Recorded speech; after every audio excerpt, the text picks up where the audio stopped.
ஸ்ரீ சாயி சச்சரித்திரம் அத்தியாயம் 24.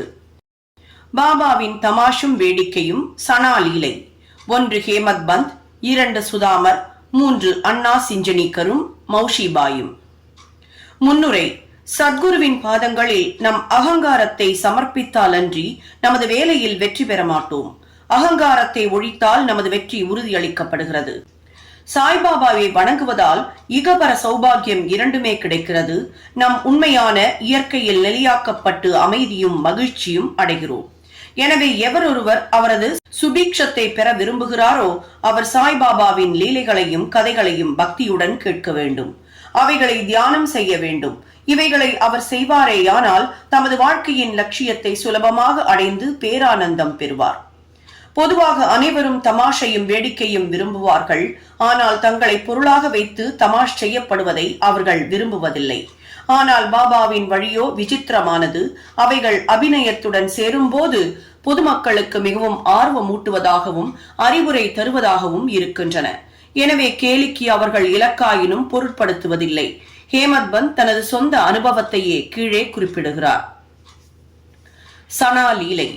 ஷிரடியில் ஞாயிறு தோறும் சந்தை நடைபெறும். அண்டையில் உள்ள கிராமங்களிலிருந்து மக்கள் அங்கு வந்து தெருவில் பந்தல் கடைகளை போட்டு தங்களது பொருட்களை எல்லாம் விற்பனை செய்வர்.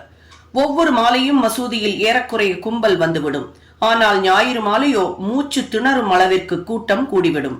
அத்தகைய ஒரு ஞாயிற்றுக்கிழமையின் போது ஹேமத் பந்த் பாபாவின் முன்னால் அமர்ந்து பாபாவின் கால்களை நீவி பிடித்துவிட்டு கொண்டும் கடவுள் பெயரை முணுமுணுத்துக் கொண்டும் இருந்தார். ஷியாமா பாபாவின் இடப்பக்கத்திலும் வாமன் ராவ் வலப்பக்கத்திலும் இருந்தனர். அப்போது ஷியாமா சிரித்துக் கொண்டே அண்ணா சாஹிபிடம், பாரும், உமது கோட்டின் கை மடிப்பில் தானியங்கள் இருக்கின்றன என்று கூறிக்கொண்டே அவர் கோட்டு மடிப்பை தொட்டு அங்கு தானியங்கள் இருப்பதை கண்டார். ஹேமத் பந்த் விஷயம் என்ன என்று அறிவதற்காக தனது இட முழங்கையை நீட்டினார். அப்போது அனைவரின் ஆச்சரியத்திற்கேற்ப சில பருப்பு மணிகள் கீழே உருண்டோடி சுற்றி உட்கார்ந்திருந்தவர்களால் பொறுக்கி எடுக்கப்பட்டன. இந்த நிகழ்ச்சியே தமாஷிற்கான விஷயமாக ஆனது.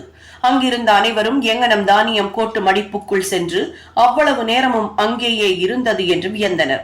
ஹேமத் பந்திற்கும் அவைகள் எப்படி நுழைந்து அவ்வளவு நேரமும் அங்கேயே இருந்தது என்று யூகிக்க இயலவில்லை.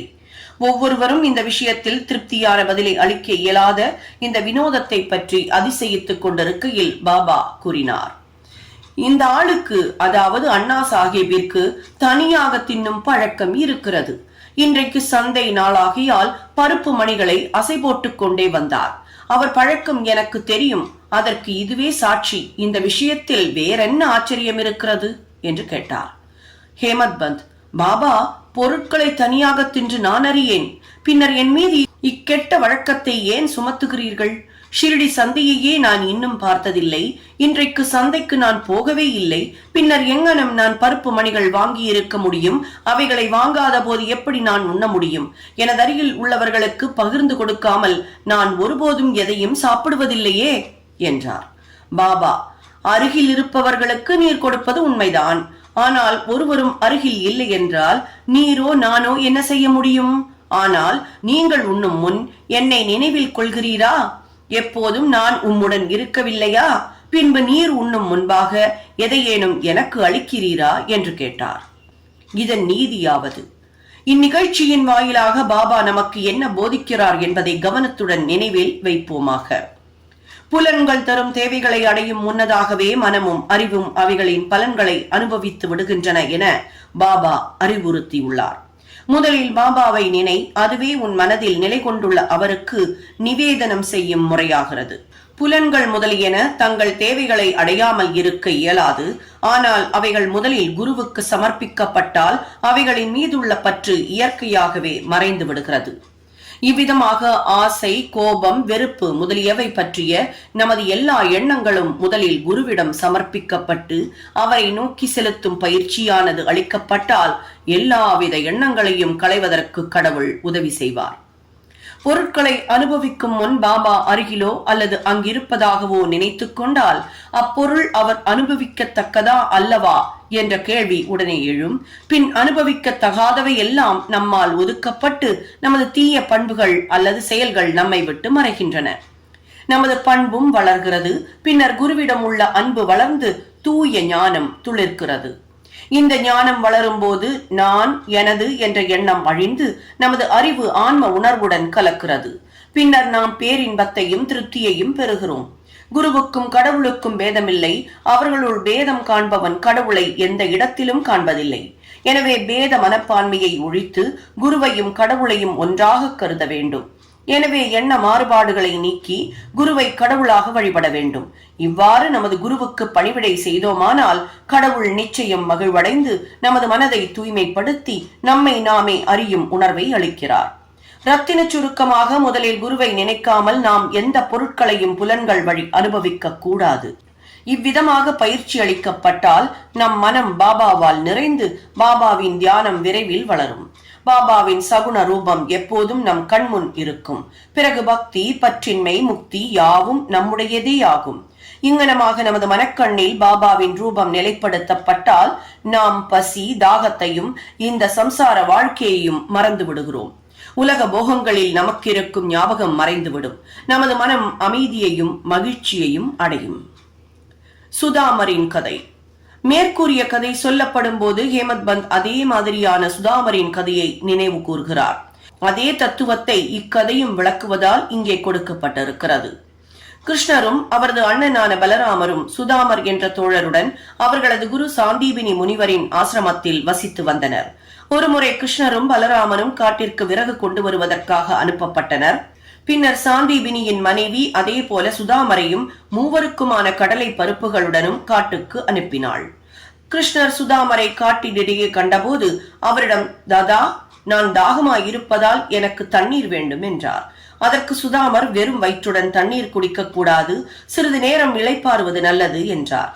அவர் தன்னிடம் கடலை இருப்பதாகவோ அதை சிறிது அவர் எடுத்துக் கொள்ளலாம் என்றோ கூறவில்லை. கிருஷ்ணர் களைப்பாய் இருந்தமையால் சுதாமரின் மடியில் தலை வைத்து படுத்து குரட்டை விட்டார். இதைக் கண்டு சுதாமர் தன்னிடமிருந்த கடலையை எடுத்து உண்ணத் தொடங்கினார். கிருஷ்ணர் திடீரென கேட்டார், தாதா, என்ன சாப்பிடுகிறாய்? சப்தம் எங்கிருந்து வருகிறது என்றார். அதற்கு சுதாமர், சாப்பிடுவதற்கு என்ன இருக்கிறது? நான் குளிரால் நடுங்கிக் கொண்டிருக்கிறேன். எனது பற்கள் தாளம் அடித்துக் கொண்டிருக்கின்றன. விஷ்ணு சகசரநாமத்தை கூட என்னால் திருத்தமாக பாராயணம் செய்ய முடியவில்லை பாரேன் என்றார். இதை கேட்ட சர்வ வியாபியான கிருஷ்ணர், மற்றவர்களது பொருட்களை உண்ணும் ஒரு மனிதனை கனவில் கண்டேன். அதை பற்றி கேட்டபோது தின்பதற்கு ஒன்றுமில்லை என்ற பொருளில், என்ன மன்னா தின்பதற்குள்ளது என கேட்டான். அதற்கு மற்றொருவன், அது அங்கனமே இருக்கட்டும் என்றான். தாதா, இது ஒரு கனவுதான். நீ எதையும் எனக்கில்லாமல் உண்ண மாட்டாய் என்று எனக்கு நன்றாக தெரியும். ஆயினும் கனவில் கண்ட ஞாபகத்தில் நீ என்ன உண்கிறாய் என்று கேட்டேன் என்றார். சர்வ வியாபியான கிருஷ்ணரை பற்றியும் அவர் தம் லீலையை பற்றியும் சுதாமர் எள்ளளவேனும் அறிந்திருப்பாராயின் அவர் அவ்வாறு நடந்து கொண்டிருக்க மாட்டார். எனவே தன் செய்கைக்காக அவர் வருந்த வேண்டியதாயிற்று. அவர் கிருஷ்ணரின் நெருங்கிய நண்பரான போதும் தமது வாழ்க்கையை அஷ்ட தரிதரத்தில் கழிக்க வேண்டியதாயிற்று. ஆனால் பின்னர் அவர் கிருஷ்ணருக்கு தன் மனைவியின் சொந்த உழைப்பால் ஈட்டிய ஒரு பிடி அவலை அளித்த போது கிருஷ்ணர் மகிழ்ச்சியடைந்து அவருக்கு அனுபவிப்பதற்காக ஒரு பொன் நகரத்தை அளித்தார். மற்றவர்களுடன் பகிர்ந்துண்ணாது தனியாக தின்போர் இந்த கதையை நினைவில் வைக்க வேண்டும். கடவுளுக்கு முதலில் சமர்ப்பித்து அவைகள் அவரால் திருப்தி அடைய பெற்ற பிறகே அவற்றை அனுபவிக்க வேண்டும் என்று ஸ்ருதியும் பகிர்கின்றது. பாபாவும் நமக்கு அதையே அவர்தம் ஒப்புவமையற்ற வேடிக்கையான வழியில் கற்பித்திருக்கிறார். அண்ணா சிஞ்சினீக்கரும் மௌஷிபாயும். ஹேமத் பந்த் இப்போது சமாதானம் நிலைநாட்டுவோரின் பாகத்தை பாபா ஏற்றுக்கொண்ட மற்றொரு வேடிக்கையான சம்பவத்தை கூறுகிறார். தாமோதர் கணேஷ்யாம் பாப்பரே என்று அழைக்கப்பட்ட அண்ணா சிஞ்சனீக்கர் என்ற அடியவர் ஒருவர் இருந்தார். அவர் எளிமையானவர், முரடர், நேர்மையானவர். அவர் எவரையும் லட்சியம் செய்ய மாட்டார். எப்போதும் கரவின்றி பேசி எல்லாவற்றையும் கைமேல் காசிலேயே நடத்தினார். வெளிப்படையாக கடுமையாகவும் வசப்படாதவராயும் இருந்த போதும் அவர் நற்பண்புடையவராயும் கள்ளமின்றியும் இருந்தார். எனவே சாய்பாபா அவரை நேசித்தார். ஒரு நாள் ஒவ்வொருவரும் ஒரு வழியில் சேவை செய்வதைப் போன்று அண்ணாவும் தலை குனிந்து நின்று கொண்டு கைப்பிடியில் இருந்து இடது கைக்கு பிடித்து நீவிக்கொண்டிருந்தார். அம்மா என்று பாபாவாலும் மௌஷிபாயி என்று பிறராலும் அழைக்கப்பட்ட கிழ விதவியான வேணுபாயி கௌஜல்கி வலதுபுறத்தில் அவளுக்கே உரிய விதத்தில் சேவை செய்தாள். மௌஷிபாயி தூய உள்ளத்துடன் கூடிய முதியவள். அவள் தன் இரு கை விரல்களையும் கோர்த்து கொண்டு பாபாவின் அடிவயிற்றை சுற்றி அழுத்தமாக பதித்து பிசைந்தாள். அடிவயிறே தட்டியாகி விடும்படியான வேகத்துடன் சேவை செய்து கொண்டிருந்தாள். பாபா இப்படியும் அப்படியும் புரண்டு கொண்டிருந்தார். மற்றொரு புறம் இருந்த அண்ணா நிதானத்துடன் இருந்தார். ஆனால் மௌஷிபாயின் அசைவுகளுடன் அவளது முகமும் அசைந்தது. ஒரு தரம் அவளது முகம் அண்ணாவின் முகத்திற்கு மிக அருகில் வந்துவிட்டது. வேடிக்கையான பண்புடைய அவள், ஓ, இந்த அண்ணா ஒரு கெட்டவன், அவன் என்னை முத்தமிட விரும்புகிறான், தலை நரைக்கும் வயதாகியும் முத்தமிடுவதற்கு அவன் வெட்கப்படவில்லை என்றாள். இந்த சொற்கள் அண்ணாவை கோபாவேசமடைய செய்தன. முஷ்டியை மடக்கி விட்டுக் கொண்டு அவர், நான் ஒரு கெட்ட கிழவன் என்றா கூறுகிறாய்? நான் அவ்வளவு முட்டாளா என்ன? நீயே சண்டையை ஆரம்பித்தாய், என்னுடன் சண்டையிட்டுக் கொண்டிருக்கிறாய் என்றார். அங்கிருந்த அனைவரும் அவர்களுக்கிடையே நடைபெறும் விஷயங்களை ரசித்துக் கொண்டிருந்தனர். அவர்கள் இருவரையுமே பாபா சமமாக நேசித்தார். சண்டையை நிறுத்த விரும்பிய அவர் இந்த விஷயத்தை மிக திறமையுடன் கையாண்டார். அன்புடன் அவர் கூறினார், அண்ணா, ஏன் அனாவசியமாக இந்த கூச்சலையும் குழப்பத்தையும் உண்டாக்குகிறாய்? தாய் முத்தமிடப்படும் போது உள்ள நெறியின்மை அல்லது தீங்குதான் என்ன என்பது எனக்கு விளங்கவில்லையே என்றார். பாபாவின் இந்த மொழிகளை கேட்ட இருவரும் திருப்தி அடைந்தனர். எல்லோரும் மன மகிழ்வுடன் தங்கள் உளம் நிறைவடையும் வரை சிரித்தனர். பாபாவின் குணாதிசயம், பக்தர்கள் பால் அவரின் சார்பு. பாபாவின் அடியவர்கள் அவர்களுக்குரிய வழியிலேயே அவருக்கு சேவை செய்ய அவர் அனுமதித்திருந்தார். இதில் பிறர் தலையிடுவதை அவர் விரும்பவில்லை. உதாரணமாக, இதே மௌஷிபாயி மற்றொரு சந்தர்ப்பத்தில் பாபாவின் அடி வயிற்றை தேய்த்து விட்டுக் கொண்டிருந்தாள். அவள் உபயோகித்த கடுமையும் வேகத்தையும் கண்டு மற்ற அடியவர்கள் எல்லாம் மனம் தளர்ந்து கவலை கொண்டவர்களானார்கள். அவர்கள், ஓ அம்மா, இன்னும் நிதானமாகவும் மெதுவாகவும் செயல்படு, அல்லாவிடில் பாபாவின் இரத்த குழாய், நரம்பு இவைகளை உடைத்து விடுவாய் என்றார்கள். இதன் பேரில் பாபா உடனே தம் இருக்கையை விட்டு எழுந்தார். தமது சட்காவை தரையில் ஓங்கி அடித்தார். அவர் கோபாவேசம் அடைந்தார். அவரது கண்கள் நெருப்பு துண்டம் போலாகின. ஒருவருக்கும் அவர் முன்பு நிற்கவோ பேசவோ தைரியமில்லை. பின்னர் அவர் சட்காவின் ஒரு மூலையை தன் இரு கைகளாலும் எடுத்துக்கொண்டு வயிற்றிலுள்ள தொப்புளில் குச்சியின் ஒரு நுனியை அமுக்கினார். மற்றொரு நுனியை கம்பத்தில் பொருந்த வைத்து அழுத்த 2-3 அடி நீளமுள்ள அந்த சட்கா முழுவதும் அடி வயிற்றுக்குள் சென்றுவிட்ட மாதிரியாக தோன்றியது. இன்னும் சிறிது நேரத்தில் அடிவயிறு கிழிந்துவிடும் என்று மக்கள் பயந்தனர். தூண் உறுதியானது, அசையாதது. பாபா அதன் அருகில் மிக மிக நெருக்கமாக போகத் தொடங்கி தூணை பலமாக அணைத்தார். எந்த வினாடியிலும் வயிறு கிழியும் என எதிர்பார்க்கப்பட்டது. அவர்கள் எல்லாம் பீதியடைந்து என்ன செய்வதென்று தெரியாமல் பயத்தாலும் வியப்பாலும் ஊமையாகி நின்றார்கள். பாபா தமது அடியவனுக்காகவே இந்த விதம் கஷ்டப்பட்டார். மற்ற அடியவர்கள் மௌஷிபாயிடம் அவளது சேவையில் இன்னும் நிதானமாக இருக்கும்படியும் பாபாவுக்கு எவ்வித வலியையோ தொல்லையையோ உண்டாக்க வேண்டாம் என்றும் குறிக்கவே விரும்பினர். நல்லெண்ணத்துடனேயே அவர்கள் இதை செய்தனர். ஆனால் பாபா இதை கூட பொறுக்கவில்லை. தங்களது நல்லெண்ண முயற்சியினால் பெரும் துன்பம் விளைவிக்கும் இந்த திடீர் விளைவைக் கண்டு அவர்கள் ஆச்சரியமடைந்தனர். காத்திருந்து பார்ப்பதை தவிர அவர்களுக்கு வேறொன்றும் தோன்றவில்லை. அதிர்ஷ்டவசமாக பாபாவின் ஆவேசம் சீக்கிரம் குளிர்ந்தது. அவர் குச்சியை விட்டுவிட்டு தன் இடத்தினில் வந்து அமர்ந்தார். இதிலிருந்து அடியவர்கள் மற்றவர் சேவைகளில் குறுக்கிடக் கூடாது என்றும் தாங்கள் விரும்பிய வண்ணமே பாபாவிற்கு அவர்கள் சேவை செய்ய விட்டுவிட வேண்டும் என்றும் பாடத்தை கற்றுக்கொண்டனர். ஏனெனில் அவர்கள் செய்யும் சேவைகளின் மதிப்பையும் தகுதியையும் பாபாவே அளக்க வல்லமை உடையவராய் இருக்கிறார் என்பதே உண்மை. ஸ்ரீ சாயியை பணிக. அனைவருக்கும் சாந்தி நிலவட்டும்.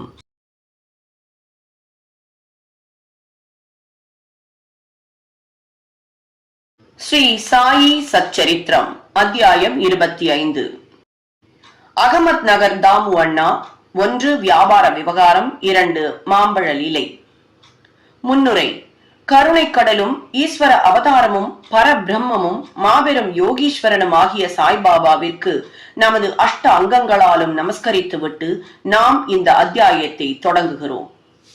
ஞானிகளின் முடிமணியாகவும் எல்லா புனித பொருட்களின் இருப்பிடமாகவும் நமது ஆத்ம ராமனேயாகவும் பக்தர்களுக்கு ஒரு வல்லமை வாய்ந்த அடைக்கல பொருளாகவும் விளங்கும் சாய்பாபாவிற்கு ஜெயம் உண்டாகட்டும்.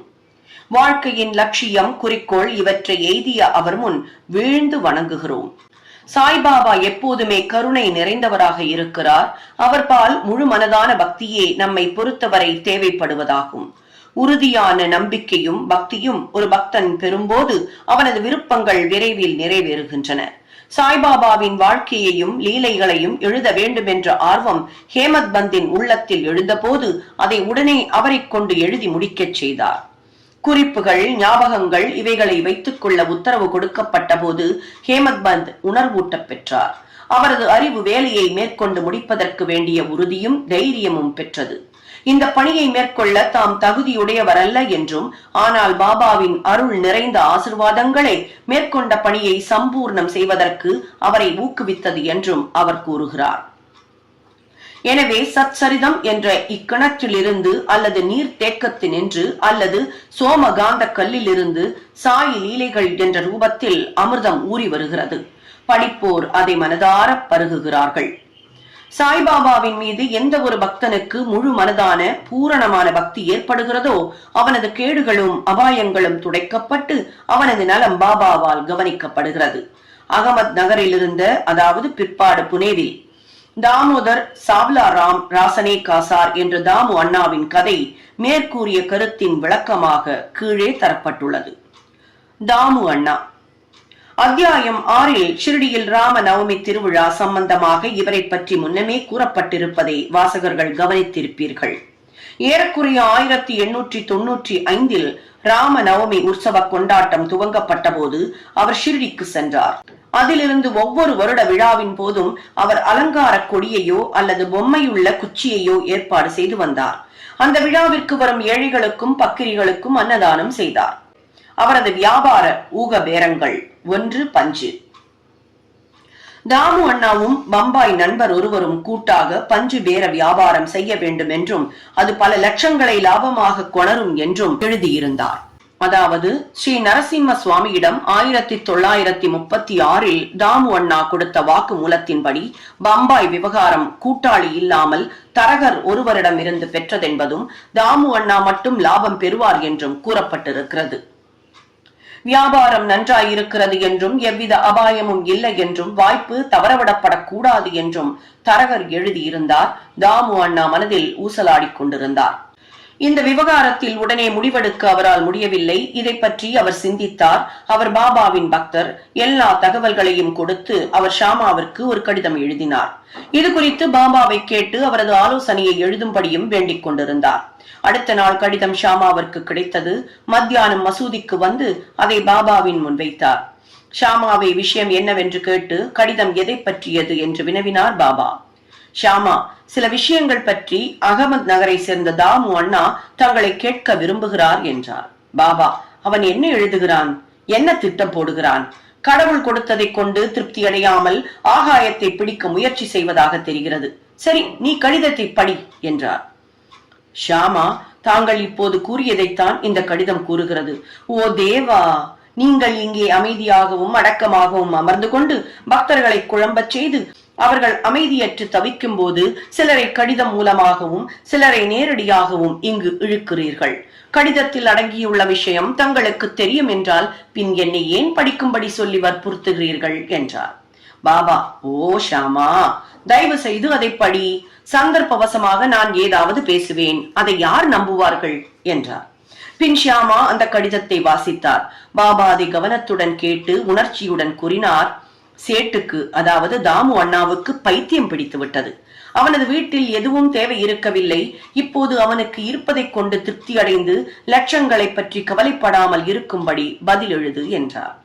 தாமு அண்ணா ஆவலுடன் காத்திருந்த பதிலை ஷாமா அனுப்பினார். அதை படித்துவிட்டு ₹1,00,000 லாபமாக பெறவிருந்த அவரின் ஆர்வமும் நம்பிக்கையும் தரை மட்டமாக்கப்பட்டதை அறிந்தார். பாபாவை கலந்து ஆலோசித்ததில் தாம் தவறு செய்து விட்டதாக கருதினார். ஆனால் பதிலில் ஷாமா பார்ப்பதற்கும் கேட்பதற்கும் அதிக வித்தியாசம் இருப்பதாகவும் அவரே ஷிரடிக்கு நேரடியாக வர வேண்டும் எனவும் பாபாவை காண வேண்டும் என்றும் குறிப்பிட்டிருந்ததால் தாமே ஷிரடிக்கு சென்று பாபாவை நேரடியாக இந்த விஷயத்தை பற்றி கேட்பதே சரியானது என்று நினைத்தார். எனவே அவர் ஷிரடிக்கு சென்று பாபாவை கண்டு வீழ்ந்து பணிந்து அவரது கால்களை பிடித்து விட்டு கொண்டு அமர்ந்திருந்தார். விவகாரத்தை பற்றி வெளிப்படையாக கேட்க அவருக்கு தைரியம் இல்லை. பாபாவிற்கு கொஞ்சம் பங்கு கொடுத்தால் நலமாயிருக்கும் என எண்ணினார். பாபா இந்த விவகாரத்தில் தமக்கு உதவி செய்தால் அவருக்கு கொஞ்சம் பங்கையோ லாபத்தையோ அளிக்கலாம் என மனதில் நினைத்தார். தாமு அண்ணா தன் மனதில் ரகசியமாக சிந்தித்துக் கொண்டிருந்தார். ஆனால் பாபாவிற்கு எதுவுமே திரையிடப்பட்டிருக்கவில்லை. நடந்தது, நடப்பது, நடக்கப் போவது யாவும் அவருக்கு உள்ளங்கை நெல்லிக்கனி போல தெளிவாக இருந்தது. குழந்தை இனிப்பை விரும்புகிறது, ஆனால் தாய் அதற்கு கசப்பான மாத்திரைகளை புகட்டுகிறாள். முன்னது அதன் தேக நிலைக்கு கேடு செய்கிறது, பின்னது நலப்படுத்துகிறது. சிசுவின் நலங்கருதியே தாய் கசப்பான மாத்திரையை அதற்கு சமாதானம் செய்து புகட்டுகிறாள். அன்பான தாயான பாபாவும் பக்தர்களின் நிகழ்கால எதிர்கால நன்மைகளை அறிந்தவரானதால் தாமு அண்ணாவின் மனதில் இருப்பதை அறிந்து, பாபு, அந்த மாதிரியான உலக விவகாரத்தில் எல்லாம், அதாவது லாப பங்கு, நான் சிக்கிக்கொள்ள விரும்பவில்லை என்றார். பாபாவின் சம்மதமின்மையை அறிந்த தாமு அண்ணா அந்த எண்ணத்தை கைவிட்டார். 2. தானிய வியாபாரம். பின் அவர் தானியம், அரிசி, கோதுமை, பலசரக்கு சாமான்கள் இவைகளில் வியாபாரம் செய்யலாம் என நினைத்தார். பாபா அவரின் இந்த எண்ணத்தையும் படித்து ரூபாய்க்கு 5 சேர் என வாங்கி 7 சேர் என விற்பாய் என கூறினார். எனவே இந்த வியாபாரமும் கைவிடப்பட்டது. தானிய விலையேற்றம் சில நாள் வரை இருந்தது. பாபாவின் தீர்க்க தரிசனம் பொய்யாகிவிடும் போல தோன்றியது. ஆனால் 1-2 மாதங்களில் எங்கும் ஏராளமான மழை பெய்து விலைகளெல்லாம் திடீரென இறங்கி போய்விட்டன. எனவே தானியத்தை சேர்த்து வைத்தவர்கள் எல்லாம் நஷ்டமடைந்தனர். இந்த விதியிலிருந்து தாமு அண்ணா காப்பாற்றப்பட்டார். மற்றொரு வியாபாரியுடன் தரகர் நடத்திய பஞ்சு வியாபாரமும் பயங்கரமான நஷ்டம் அடைந்ததென கூற தேவையே இல்லை. பஞ்சு, தானியம் என்ற 2 வியாபாரங்களிலும் உள்ள பலத்த நஷ்டத்திலிருந்து தன்னை காப்பாற்றியதைக் கண்ட தாமு அண்ணாவின் நம்பிக்கை பலமடைந்து பாபாவின் உண்மை பக்தராக இன்று வரை கூட இருந்து வருகிறார். ஆம்ரலீலா, அதாவது மாம்பழ அற்புதம். ஒருமுறை 300 நல்ல மாம்பழங்கள் கொண்ட ஒரு பார்சல் ஷிரடிக்கு வந்தது. அது கோவாவிலிருந்து ராலே என்ற மம்லதாரால் பாபாவிற்காக ஷாமாவின் பேரில் அனுப்பப்பட்டிருந்தது. அது திறக்கப்பட்டதும் எல்லா மாம்பழங்களும் நன்றாக இருந்தன. அவைகளின் 4 மட்டும் தமது கோலம்பாவில் வைத்துக் கொண்டு மீதியை ஷாமாவிடம் ஒப்படைத்தார். இந்த 4 பழமும் தாமு அண்ணாவுக்கு, அவைகள் இங்கேயே இருக்கட்டும் என்றார் பாபா. இந்த தாமு அண்ணாவுக்கு 3 மனைவிகள். முன்னரே சொல்லப்பட்ட அவருடைய வாக்கு மூலத்தின்படி அவருக்கு 3 அல்ல 2 மனைவியர்தாம். அவருக்கு குழந்தை இல்லை. பல ஜோசியர்களை கலந்தும் தாமே ஜோதிடத்தை ஓரளவு கற்றும் ஒரு பாப கிரகம் தன் ஜாதகத்தில் புத்திரஸ்தானத்தில் இருப்பதால் தனக்கு குழந்தை பிறக்க வாய்ப்பில்லை என அறிந்து கொண்டார். ஆனால் பாபாவிடம் அவருக்கு பெரும் நம்பிக்கை உண்டு. மாம்பழம் வந்து சேர்ந்த 2 மணி நேரத்திற்கு பின் பாபாவை வணங்க அவர் ஷிர்டி சென்ற போது மற்றவர்களெல்லாம் அந்த மாம்பழத்திற்காக ஏங்கினார்களாயினும் அது தாமுவினுடையதே. யாரை சேர வேண்டுமோ அவர் அதை உண்டு மறிக்க வேண்டும் என்றார் பாபா. இந்த வார்த்தைகளை முதலில் தாமு அண்ணா கேட்டபோது அதிர்ச்சி அடைந்தார். ஆனால் மகள்சாபதி அவைகளை விளக்கினார். சாவு என்பது தான் என்ற அகங்கார சாவு ஆகும். அது பாபாவின் திருவடிகள் அருகில் நிகழ்வது ஒரு ஆசியே ஆகும். மனம் தெளிந்து தாம் பழத்தை வாங்கி சாப்பிடுவதாக தாமு கேட்டுக்கொண்டார். ஆனால் பாபா அவரிடம், நீயே தின்று விடாதே, உனது இளைய மனைவிக்கு இவைகளை கொடு. இந்த ஆம்ரலீலா, அதாவது மாம்பழ அற்புதம், அவளுக்கு 4 மகன்களையும் 4 மகள்களையும் கொடுக்கும். காலப்போக்கில் பாபாவின் மொழிகளே உண்மையாயின, ஜோசியர்களுடையது அல்ல என்று அறியப்பட்டது. பாபாவின் கூற்றுக்களின் திறமும் பெருமையும் அவர் வாழ்நாளில் தான் நிரூபணமாயிற்றென்றால் ஆச்சரியத்திலும் ஆச்சரியம் அவர் சமாதி அடைந்த பின்னும் அது மாதிரியே நிகழ்ந்தன. நான் இறந்து விட்ட போதிலும் என்னை நம்புங்கள். எனது சமாதியில் உள்ள எலும்புகள் உங்களுக்கு நம்பிக்கையையும் தைரியத்தையும் அளிக்கும். நான் மட்டுமல்ல, என்னிடம் முழு இதயத்தோடு சரணடைபவர்களுடன் எனது சமாதியும் பேசும், கூட செல்லும், தொடர்பு கொள்ளும். நான் உங்களிடத்து இல்லை என்பதாக கவலை கொள்கிறீர்கள். எனது எலும்புகள் உங்களது நலத்தை குறித்து பேசி விவாதிப்பதை கேட்பீர்கள். ஆனால் என்னையே எப்போதும் நினைவு கூறுங்கள். உள்ளம், உயிர் இவற்றால் என்னை நம்புங்கள். அப்போதுதான் நீங்கள் மிகுந்த பலனை அடைவீர்கள் என்று கூறினார் பாபா. பிரார்த்தனை. இந்த அத்தியாயத்தை ஹேமத் பந்த் ஒரு வேண்டுதலுடன் முடிக்கிறார். ஓ சாயி சத்குருவே, பக்தர்களின் கற்பகத் தருவே, நாங்கள் வேண்டுகிறோம், தங்கள் பாதாம்புயத்தை மறக்கவோ காணாமலோ இருக்கக்கூடாது. இந்த சம்சார வாழ்க்கையில் பிறப்பு இறப்புகளால் நாங்கள் அல்லலுற்றுக் கொண்டிருக்கிறோம். இந்த சுழலில் இருந்து எங்களை இப்போது விடுவித்தருளும். எங்களது புலன்கள் ஆசைகளை தேடி ஓடுவதிலிருந்து தடுத்தருளி அந்தர்முக ஆத்ம தரிசனத்தை பெற திருப்பி விடுங்கள். புலன்களும் மனதும் இப்படி வெளியில் ஓடித்திரியும் இயல்பை தடுக்காவிடில் தடை செய்யப்படாதவரை தன்னை உணரும் நல் வாய்ப்பே கிடையாது.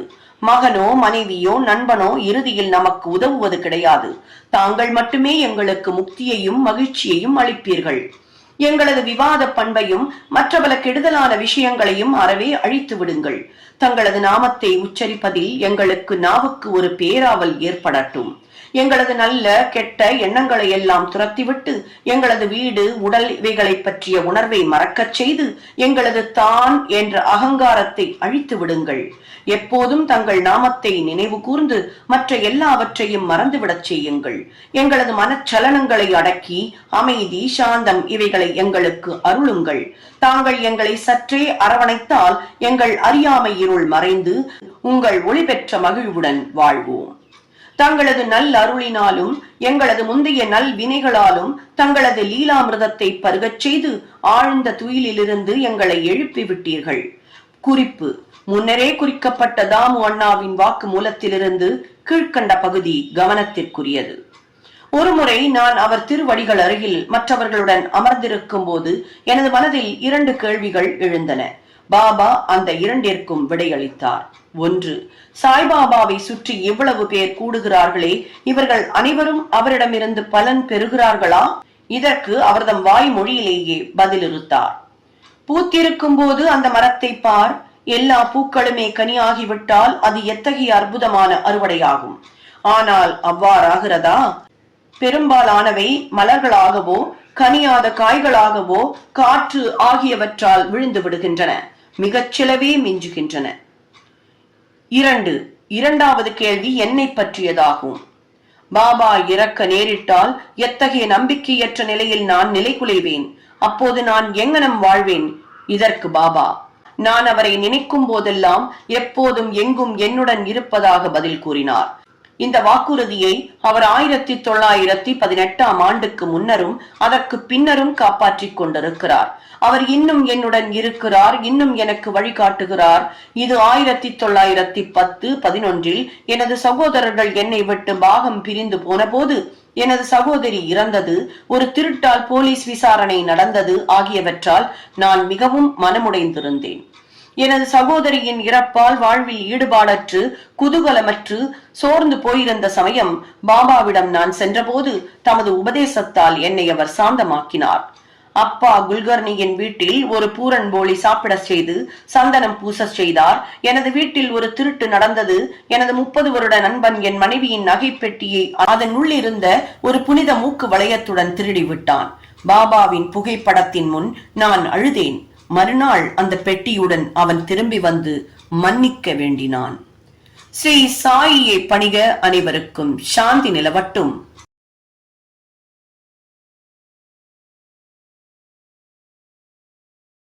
ஸ்ரீ சாயி சச்சரித்திரம் அத்தியாயம் 26. 1. பக்தபந்த், 2. ஹரிச்சந்திர பிதலே, 3. கோபால் ஆம்டேகர் ஆகியோரின் கதைகள். முன்னுரை. இந்த பிரபஞ்சத்தில் நாம் காணும் யாவும் மாயையின் விளையாட்டே, கடவுளின் ஆக்கும் ஆற்றலே. இவைகள் உண்மையில் இருப்பவை அல்ல. உண்மையான பரபிரம்மே நிச்சயமாக இருக்கிறது.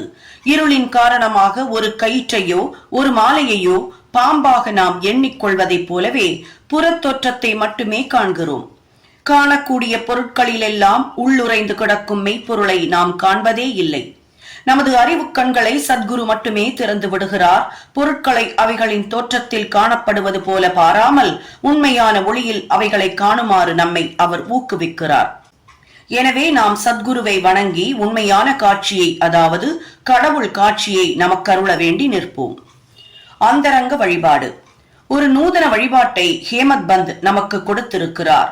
சத்குருவின் பாதாம்புயத்தை கழுவும் நன்னீராக நமது ஆனந்த கண்ணீரை உபயோகித்து பரிசுத்தமான அன்பு எனும் சந்தனத்தை அவர் மேனியில் பூசிவிட்டு உண்மை நம்பிக்கை எனும் உடையை அவர் மேனிக்கு உடுத்தி நமது 8 விதமான சாத்வீக உணர்ச்சிகள் என்னும் அஷ்ட கமலங்களையும் ஒருமை மனது எனும் கனியையும் அவருக்கு சமர்ப்பிப்போம்.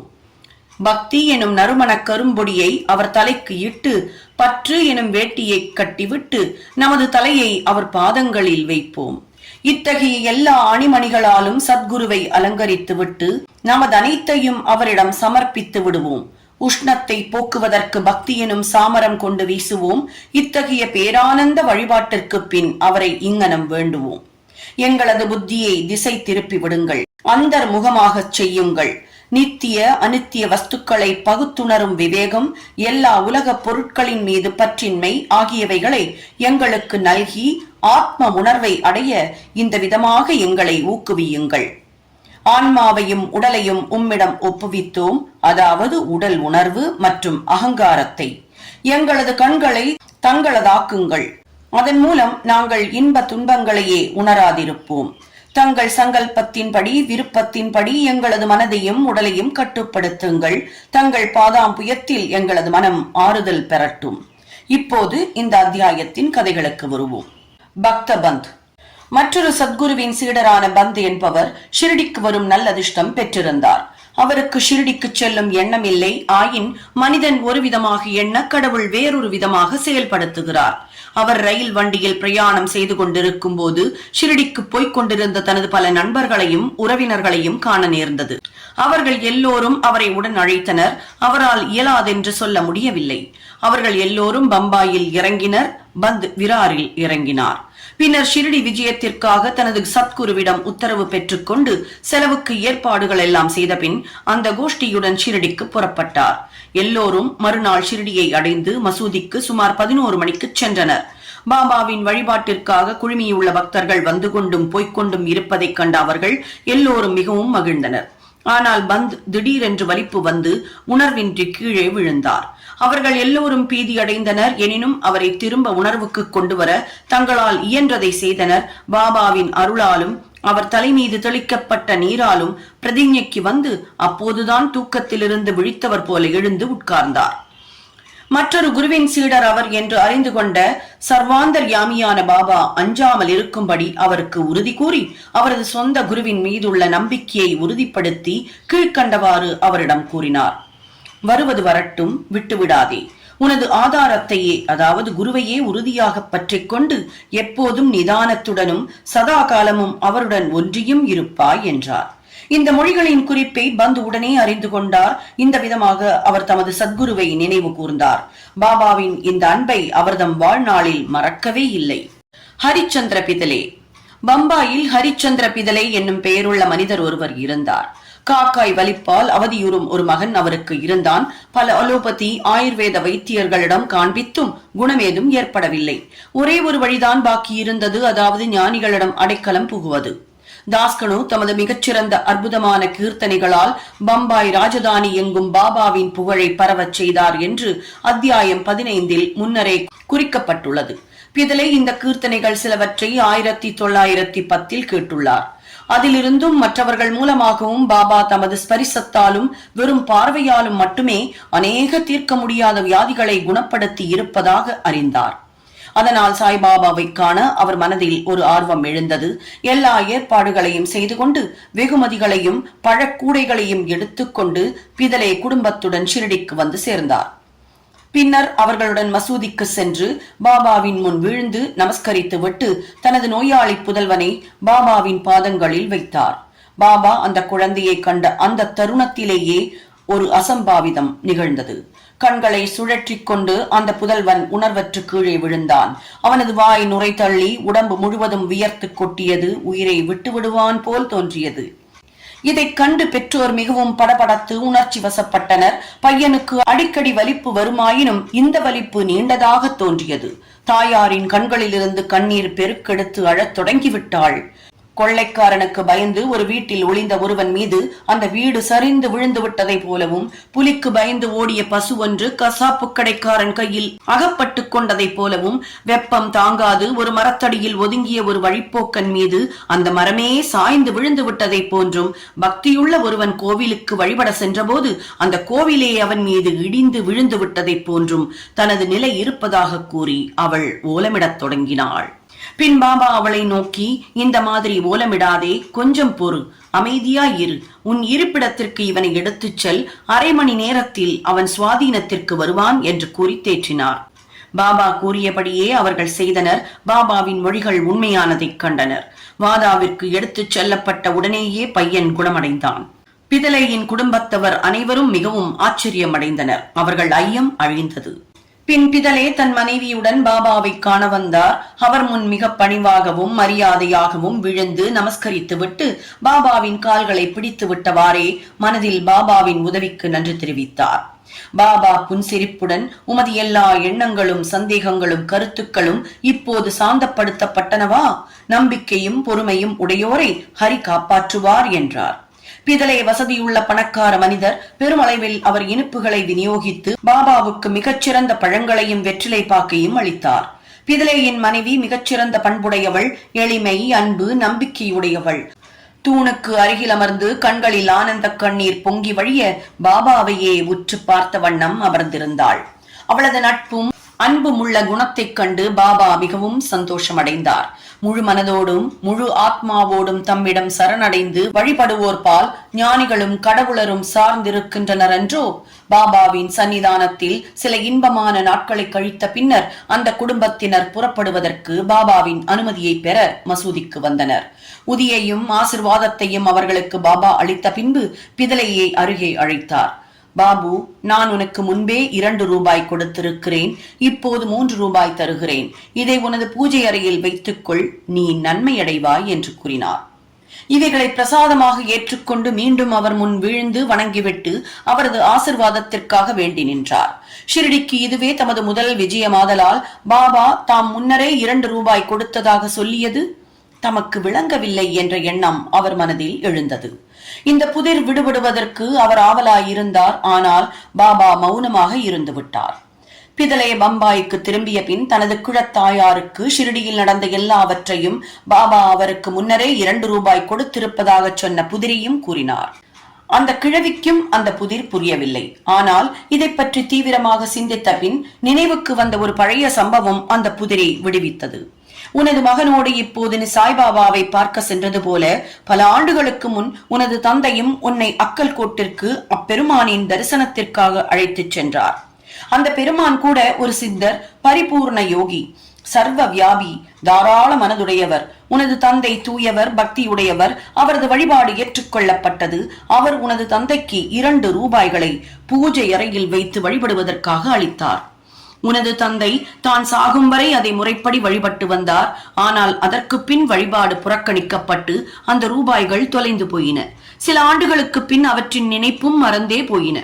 தற்போது நீ அதிர்ஷ்டசாலியாக இருந்ததால் சாய்பாபாவின் ரூபத்தில் அக்கல்கோட் மகராஜ் உனது கடமைகள், வழிபாடு இவற்றை நினைவூட்டவும் அபாயங்களை அகற்றிவிடவும் தோன்றியிருக்கிறார் என்றாள்.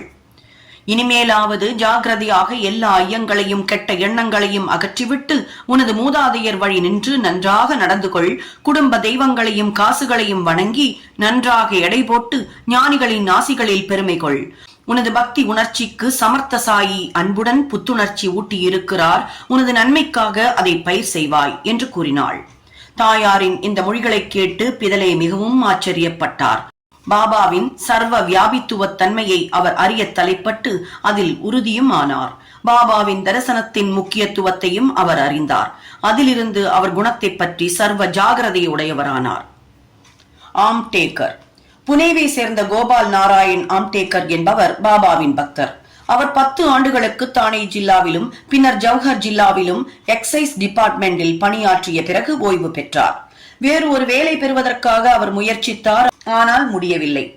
மற்ற கேடுகளால் அவர் தாக்கப்பட்டு அவரது நிலை நாளுக்கு நாள் மோசமடைந்து கொண்டே வந்தது. இதே நிலையில் ஷிரடிக்கு ஒவ்வொரு ஆண்டும் சென்று தனது கவலைகளை பாபாவின் முன் சமர்ப்பிப்பதுமாக 7 ஆண்டுகள் கழித்தார். 1916 அவரது நிலைமை மோசமாகி ஷிரடியிலேயே தற்கொலை செய்து கொள்வது என தீர்மானித்தார். எனவே தன் மனைவியுடன் ஷிரடிக்கு வந்து 2 மாதங்கள் தங்கியிருந்தார். ஒரு நாள் தீக்ஷித் பாதாவின் முன்னால் உள்ள மாட்டு வண்டியில் அமர்ந்து கொண்டிருந்த போது பக்கத்தில் உள்ள ஒரு கிணற்றில் குதித்து தன் வாழ்க்கையை முடித்துக் கொள்ள அவர் தீர்மானித்து விட்டார். அவர் ஒரு மாதிரியாக எண்ண பாபா வேறொரு விதமாக நடப்பித்தார். இந்த இடத்திற்கு சில அடி தூரத்தில் இருந்த ஒரு ஹோட்டல் முதலாளியும் பாபாவின் அடியவருமான ஷகுன் என்பவர் வெளியே வந்து அவரிடம், அக்கல்கோட் மகராஜின் இந்த சரிதத்தை நீங்கள் எப்போதாவது படித்திருக்கிறீர்களா என்று கேட்டார். ஆம்டேக்கர் அவரிடமிருந்து அந்த நூலை வாங்கி படிக்கத் தொடங்கினார். எதேச்சையாக அல்லது தெய்வாதீனமாக கீழ்கண்ட ஒரு கதையை அவர் படிக்கத் தொடங்கினார். அக்கல்கோட் மகராஜின் அடியவன் ஒருவன் தீர்க்கப்பட முடியாத ஒரு வியாதியால் மிகவும் அல்லலுற்றுக் கொண்டிருந்தான். அந்த வேதனையை மேற்கொண்டு தாங்க முடியாமல் போகவே அவன் மனம் உடைந்து தனது தொல்லைகள் எல்லாம் ஒரு முடிவுக்கு கொண்டு வர ஒரு நாள் நள்ளிரவு கிணற்றில் குதித்து விட்டான். உடனே மகராஜ் அங்கு வந்து அவனை தன் கரங்களாலேயே வெளியே எடுத்து, நல்லதோ கெட்டதோ உன் முந்தைய கர்மத்தின் பயனை நீ அடைந்தாக அனுபவித்தாக வேண்டும். அந்த அனுபவித்தல் பூரணமெய்தவில்லையானால் தற்கொலை உனக்கு உதவி அளிக்காது. மீண்டும் ஒரு பிறவி எடுத்து அந்த கஷ்டத்தையே அடைய வேண்டும். எனவே உன்னை நீயே கொன்று கொள்வதற்கு பதிலாக ஏன் இன்னும் கொஞ்சம் கஷ்டப்பட்டு உழைத்து முந்தைய கர்மத்தின் பலன்களை எல்லாம் முழுவதுமாக தீர்த்துவிடக் கூடாது என்றார்.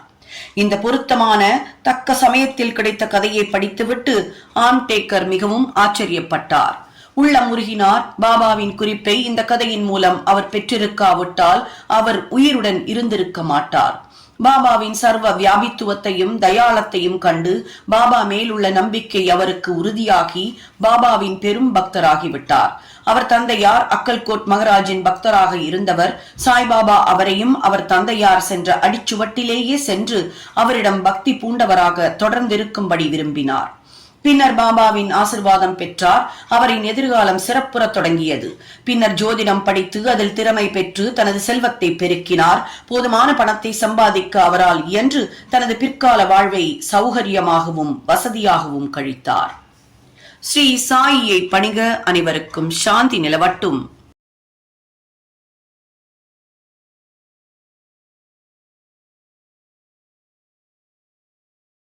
ஸ்ரீ சாயி சச்சரித்திரம் அத்தியாயம் 27. விஷ்ணு சகசரநாமம், ஸ்ரீமத் பாகவதம் ஆகியவற்றை கொடுத்து அனுகூலம் செய்தல், தீக்ஷித்தின் விட்டல் காட்சி, கீதா ரகசியம், கபர்டே குடும்பம். பாபா தமது ஸ்பரிசத்தால் புனிதப்படுத்தி மத சம்பந்தமான நூல்களை பாராயணத்திற்காகவும் இதர விஷயங்களுக்காகவும் பக்தர்களுக்கு அளித்து எங்கனம் அனுகூலம் செய்தார் என்பதை இந்த அத்தியாயம் கூறுகிறது. முன்னுரை. ஒரு மனிதன் கடலில் மூழ்கும் போது எல்லா தீர்த்தங்களிலும் புனித ஆறுகளிலும் நீராடிய புண்ணியம் அவனை வந்தெய்துகிறது. அதே மாதிரியாக ஒரு மனிதன் சத்குருவின் பாதங்களில் அடைக்கலம் புகும்போது மூவரையும், அதாவது பிரம்மா, விஷ்ணு, மகாதேவர் பரபிரம்மத்தையும் வணங்கும் பேறு அவனுக்கு உண்டாகிறது. கற்பக தருவும் ஞான சாகரமும் நமக்கு ஆன்ம உணர்வை அளிப்பவருமான சாயிக்கு ஜெயம் உண்டாகட்டும். ஓ சாயி, தங்களது கதைகள் பால் எங்களுக்கு ஆர்வம் உண்டாகச் செய்யுங்கள். சாதக பறவை மேகங்களினுள் உறையும் நீரை பருகி இன்பமடையும்.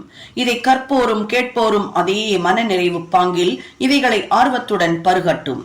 தங்களது கதைகளை கேட்டுக்கொண்டிருக்கும் அவர்களும் அவர்களது குடும்பமும் சாத்வீக உணர்வுகள் அனைத்தையும் பெறட்டும்.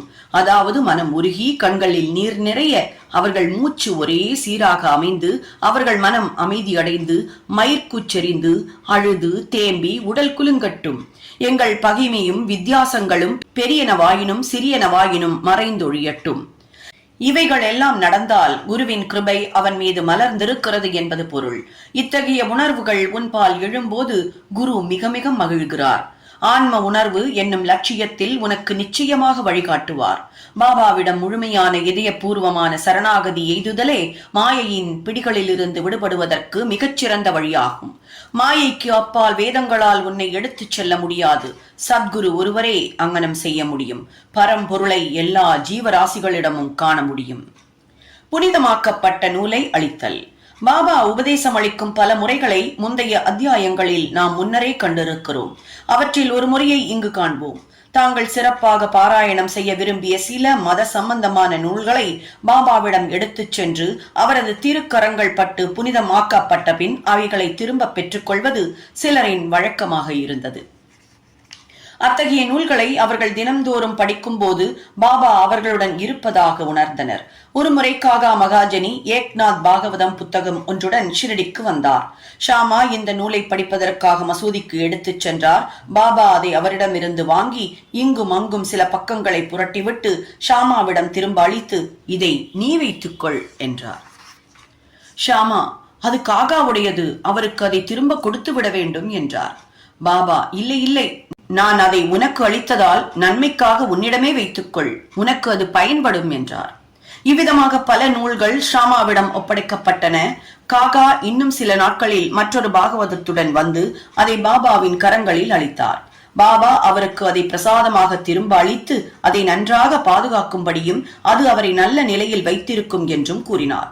காகாவும் அதை வணக்கத்துடன் பெற்றுக்கொண்டார். ஷாமாவும் விஷ்ணு சகஸ்ரநாமமும். ஷாமா பாபாவின் மிக நெருங்கிய பக்தர். விஷ்ணு சகஸ்ரநாமத்தின் ஒரு பிரதியை பிரசாதமாக அவருக்கு அளிப்பதன் மூலம் பாபா அவருக்கு அருள் செய்ய விரும்பினார். ஒருமுறை ஒரு ராம்தாசி பக்தர் ஷிரடிக்கு வந்து அங்கு சில காலம் இருந்தார். அவர் தினம்தோறும் பின்பற்றிய ஒழுங்குமுறை கீழ்வருமாறு. அதிகாலையில் அவர் எழுந்திருந்து முகம் கழுவி குளித்துவிட்டு காவி ஆடை உடுத்திக் கொண்டு திருநீற்றை உடலில் தரித்துக் கொண்டு விஷ்ணு சகஸ்ரநாமம், அத்தியாத்ம ராமாயணம் ஆகிய புனித நூல்களை நம்பிக்கையுடன் படிப்பார். அவர் இவற்றை அடிக்கடி பலமுறை படித்தார். சில நாட்களுக்கு பின்னர் பாபா விஷ்ணு சகஸ்ரநாமத்தை ஷாமாவுக்கும் ஆரம்பித்து வைத்து அவருக்கு அருள் செய்ய நினைத்தார். எனவே ராம்தாசியை தன்னருகில் அழைத்து, நான் தாங்க முடியாத வயிற்று வலியால் அல்லலுறுகிறேன். சூரத்தாவரை, அதாவது சென்னாபாட்ஸ், மிதமான பேதி மருந்து உட்கொண்டால் அன்றி வலி நிற்காது. எனவே கடைவீதிக்கு போய் இந்த மருந்தை வாங்கி வா என்றார். பின்னர் தமது யதாஸ்தானத்திலிருந்து இறங்கி ராம்தாசி படித்துக் கொண்டிருந்த இடத்திற்கு வந்து விஷ்ணு சகஸ்ரநாமத்தை எடுத்து தமது இடத்திற்கு வந்து ஷாமாவிடம், ஓ ஷாமா, இந்த புத்தகம் மிகவும் பயனுள்ளது, பலனுள்ளது. எனவே இதை உனக்கு பரிசளிக்கிறேன். ஒருமுறை நான் தீவிரமாக கஷ்டப்பட்டேன். எனது இதயம் துடிக்க தொடங்கி என் உயிர் மிகவும் ஆபத்தான நிலையில் இருந்தது. அத்தகைய தருணத்தில் நான் இந்த நூலை எனது மார்போடு வைத்து அணைத்துக் கொண்டேன். அப்போது அது எத்தகைய ஆறுதலை அளித்தது தெரியுமா? அல்லாவே என்னை காப்பாற்ற கீழிறங்கி வந்தார் என்று நினைத்தேன். எனவே இதை உனக்கு கொடுக்கிறேன். மெதுவாக படி. தினம்தோறும் குறைந்தபட்சம் ஒரு நாமத்தையாவது படி. அது உனக்கு நன்மை பயக்கும் என்றார். ஷாமா, அது எனக்கு வேண்டாம். அதன் சொந்தக்காரனான ராம்தாசி ஒரு பைத்தியம், பிடிவாதக்காரன், கோபக்காரன். நிச்சயம் என்னுடன் சண்டைக்கு வருவான். மேலும் நான் ஒரு பட்டிக்காட்டான். ஆதலால் எனக்கு இந்த நூலில் உள்ள சம்ஸ்கிருத எழுத்துக்கள் படிக்க தெரியாது என்றார். ஷாமா பாபா தமது இந்த செய்கையின் மூலம் தன்னை ராம்தாசிக்கு எதிராக கிளப்பி விடுவதாக நினைத்தார். பாபா அவருக்காக என்ன நினைத்தார் என்பதை பற்றிய எண்ணமே அவருக்கு இல்லை. ஷாமா ஒரு பட்டிக்காடாக இருந்த போதும் அவருடைய நெருங்கிய பக்தராகியால் இந்த விஷ்ணு சகஸ்ரநாமத்தை அவர் கழுத்தில் சூட்டி உலக துன்பங்களினின்று அவரை காக்க பாபா எண்ணியிருக்க வேண்டும். கடவுள் நாமத்தின் சக்தி யாவரும் அறிந்ததே. அது நம்மை எல்லா பாவங்களினின்றும் காப்பாற்றி பிறப்பு இறப்பு சுழலின் நின்று நம்மை விடுதலையாக்குகிறது. இதைவிட சுலபமான சாதனம் வேறெதுவும் இல்லை. நம் மனதை மிகச் சிறந்த முறையில் அது தூய்மைப்படுத்துகிறது. அதற்கு எவ்வித சடங்கு முறைகளோ தடையோ கிடையாது. அது அவ்வளவு சுலபம், அவ்வளவு பயனுள்ளது. ஷாமா இந்த சாதனையில் ஆர்வம் கொள்ளாதவராய் இருப்பினும் பாபா இதைத்தான் ஷாமாவை செய்யும்படி விரும்பினார். எனவே பாபா அதை அவர் மேல் திணித்தார். ஏக்நாத் மகாராஜ் இம்மாதிரியாகவே ஒரு ஏழை பிராமணனிடம் விஷ்ணு சகஸ்ரநாமத்தை திணித்து அவனை காப்பாற்றினார் என்று வெகு நாட்களுக்கு முன்பே கூறப்பட்டிருக்கிறது. விஷ்ணு சகஸ்ரநாமத்தை பாராயணம் செய்வதும் மனதை தூய்மைப்படுத்துகின்ற திறந்த அகலமான வழியாகும். எனவேதான் பாபா இதை ஷாமாவிடம் திணித்தார். ராம்தாசி சூரத்தாவரை விதைகளுடன் உடனே திரும்பினார். அங்கிருந்த அண்ணா சிஞ்சனீக்கர் நாரதர் வேலை செய்ய விரும்பி நடந்ததையெல்லாம் அவரிடம் உரைத்தார். ராம்தாசி உடனே கோபத்தால் குதித்தார். தனது முழு வெறியுடன் ஷாமாவிடம் இறங்கி வந்தார். தனக்கு வயிற்று வலி என்ற பேரில் மருந்து வாங்கி வர அவரை அனுப்பும்படி பாபாவை தூண்டிவிட்டது ஷாமாதான் என்றும் இவ்வாறாக அவரது புத்தகத்தை எடுத்துக்கொண்டார் என்றும் கூறினார். ஷாமாவை அவர் திட்டமும் செய்து அவர் புத்தகத்தை திருப்பி தரவில்லையானால் அவர் முன் தன் மண்டையை உடைத்துக் கொள்ளப் போவதாக கூறினார். ஷாமா அமைதியாக அவருடன் எதிர்த்து பார்த்தார். அது பலனளிக்கவில்லை. பின் பாபா அன்புடன் அவரை நோக்கி, ஓ ராம்தாசி, என்ன விஷயம்? ஏன் இவ்வளவு கலங்கி போயிருக்கிறாய்? ஷாமா நம் பையன் இல்லையா? வீணாக அவனை ஏன் திட்டுகிறாய்? இவ்வளவு சண்டை போடும் ஆளாக நீ எப்படி இருக்கிறாய்? மிருதுவான இனிமையான மொழிகளை பேச உன்னால் முடியாதா? நீ தினந்தோறும் இந்த புனித நூல்களை படிக்கிறாய். எனினும் உன் மனது தூய்மையற்றதாகவும் உனது உணர்வுகள் கட்டுப்பாடு இல்லாமலும் இருக்கின்றனவே. நீ என்ன ராம்தாசி போ. இவைகள் எல்லாவற்றிலும் நீ பற்றற்று கவனமின்றி இருக்க வேண்டும். இந்த புத்தகத்தை நீ இவ்வளவு அதிகமாக விரும்புவது வியப்பா இல்லை? உண்மையான ராம்தாசிக்கு மமதா, அதாவது பற்று இருக்க கூடாது. ஆனால் சமதா, எல்லோரையும் ஒன்று என பாவிக்கும் பண்பு இருக்க வேண்டும். ஷாமா பையனுடன் ஒரு புத்தகத்திற்காக நீ இவ்வளவு சண்டை செய்து கொண்டிருக்கிறாய். போ, உன் இடத்தில் அமர்ந்து கொள். பணம் கொடுத்தால் ஏராளமாக புத்தகங்கள் கிடைக்கும். ஆனால் மனிதர்கள் கிடைக்க மாட்டார்கள். நன்றாக நினைத்து பார்த்து தயவுள்ளவனாயிரு. உன் புத்தகம் என்ன மதிப்பு பெறும்? ஷாமாவிற்கு அதை பற்றி கவலை இல்லை. நான் தான் அதை எடுத்து அவனிடம் கொடுத்தேன். உனக்கு அது மனப்பாடமாக தெரியும். ஷாமா அதை படித்து பலனடைய வேண்டும் என்று நான் எண்ணினேன். எனவேதான் அதை அவனிடம் கொடுத்தேன் என்றார். பாபாவின் மொழிகள் எவ்வளவு இனிமையாக இருக்கின்றன. அவைகளின் பலன் ஆச்சரியமானது. ராம்தாசி அமைதியானார். ஷாமாவிடம் அதற்கு பதிலாக பஞ்சரத்னி கீதை ஒன்று எடுத்துக் கொள்வதாக கூறினார். ஷாமா அதிக சந்தோஷமடைந்து, ஒன்று ஏன், பதிலாக உனக்கு 10 பிரதிகள் தருகிறேன் என்று கூறினார். முடிவாக இந்த விஷயம் சமாதானத்திற்கு வந்தது. எந்த கடவுளை அறிய வேண்டும் என்று அவர் கவலைப்பட்டது கிடையாதோ அவரை பற்றிய விஷயங்கள் அடங்கியுள்ள பஞ்சரத்னி கீதையை ராம்தாசி கேட்டது ஏன்? தினந்தோறும் மசூதியில் பாபாவின் முன் மத புத்தகங்களை படித்த ராம்தாசி ஷாமாவிடம் அவர் முன்னிலையிலேயே சண்டை செய்வானேன் என்ற கேள்விகளை எல்லாம் கருதுங்கால் பழியை யாரிடம் ஒதுக்குவது என்பதையும் யாரை திட்டுவது என்பதையும் நாம் அறியோம். இந்த நிகழ்ச்சி நடந்திராவிட்டால் ஈஸ்வர நாமத்தின் மகிமை, விஷ்ணு சகசரநாம பாராயணம் ஆகிய விஷயங்கள் எல்லாம் ஷாமாவின் அறிவிற்கு எட்டி இருக்காது என்பதை மட்டும் நாம் அறிவோம். எனவே பாபாவின் கற்பிக்கும் முறையும் ஆரம்பித்து வைக்கும் முறையும் விசேஷமானது என்று நாம் காண்கிறோம். இந்த விஷயத்தில் ஷாமா அந்த நூலை படிப்படியாக கற்கவே செய்தார். புனே இன்ஜினியரிங் கல்லூரி பேராசிரியரும் ஸ்ரீமான் பூட்டியின் மருமகனுமான பேராசிரியர் ஜி நார்கே MA MSc என்பவருக்கு அதை விவரித்து சொல்லும் அளவிற்கு அதில் வல்லமை பெற்றார். விட்டல் காட்சி. ஒரு நாள் காகா சாஹிப் தீக்ஷித் ஷிரடியில் உள்ள தனது வாதாவில் காலை குளியலுக்கு பின் தியானம் செய்து கொண்டிருக்கும் போது விட்டலின் தெய்வீக காட்சி ஒன்று கிடைத்தது. அதன் பின்பு பாபாவை அவர் காண சென்றபோது, விட்டல் பாட்டீல் வந்தாரா? நீர் அவரை காணவில்லையா? அவர் மிகவும் நழுவல் பேர்வழி. இறுக அவரை பிடித்துக் கொள்ளும். இல்லாவிடில் உமக்கு டேக்கா கொடுத்துவிட்டு ஓடிப்போய் விடுவார் என்று கூறினார் பாபா. பின்னர் மத்தியான வேளையில் பண்டரிபுரத்து விட்டலின் 20-25 படங்களுடன் ஒரு வியாபாரி வந்தான். தான் தியானத்தில் கண்ட விட்டலின் உருவத்துடன் இது அப்படியே அச்சாக பொருந்தி இருப்பது கண்டு தீக்ஷித் அதிசயமடைந்தார். பாபாவின் மொழிகளை நினைவு கூர்ந்து மிகுந்த விருப்பத்துடன் ஒரு படத்தை வாங்கி தனது பூஜை அறையில் வழிபாட்டிற்காக வைத்தார். கீதா ரகசியம். பிரம்ம வித்தையை கற்பவர்களை பாபா எப்போதும் நேசித்தார். அவர்களை ஊக்குவித்தார். உதாரணத்திற்கு ஒன்று. ஒருமுறை பாபு சாஹிப் ஜோக் ஒரு பார்சலை பெற்றார். லோகமான்ய திலகர் எழுதிய கீதா ரகசியத்தின் ஒரு பிரதி அதனுள் இருந்தது. தனது அக்குளில் அதை வைத்தவாறு மசூதிக்கு வந்து அவர் பாபாவின் முன் வீழ்ந்து பணிந்தபோது பார்சல் பாபாவின் பாதத்தில் சென்று விழுந்தது. பாபா அது என்ன என்று விசாரித்தார். அந்த இடத்திலேயே பார்சல் உடைக்கப்பட்டு அந்த புத்தகம் பாபாவின் கரத்தில் வைக்கப்பட்டது. இங்கும் அங்குமாக அதன் சில பக்கங்களை அவர் புரட்டி விட்டு தமது பையிலிருந்து 1 ரூபாயை எடுத்து அதன் மீது வைத்து அதை ஜோக்கிடம் அளித்து, இதை முழுமையும் படி, உனக்கு நன்மை விளையும் என்றார். கபர்டே குடும்பம். கபர்டேயை பற்றிய விளக்கங்களுடன் இந்த அத்தியாயத்தை நாம் முடிப்போம். ஒருமுறை தாதா சாஹிப் கபர்டே தன் குடும்பத்துடன் ஷிரடிக்கு வந்து சில மாதங்கள் தங்கியிருந்தார்.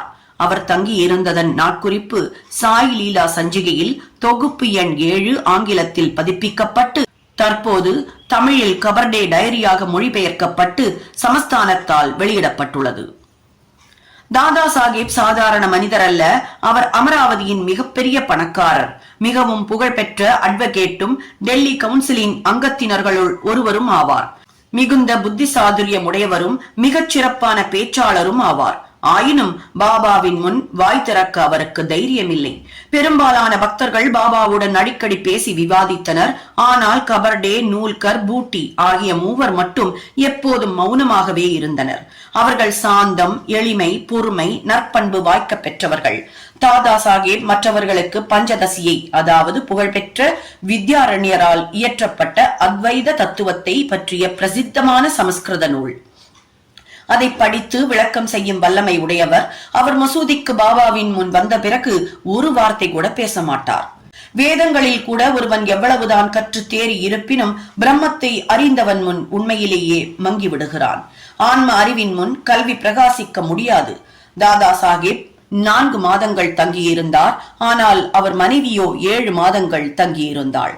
இருவரும் தங்களின் ஷிரடி வாசத்தை பற்றி மிகவும் மகிழ்ச்சி அடைந்தனர். திருமதி கபர்டே பாபாவின் பால் விசுவாசம், பக்தி, ஆழ்ந்த அன்பு இவைகளை கொண்டிருந்தாள்.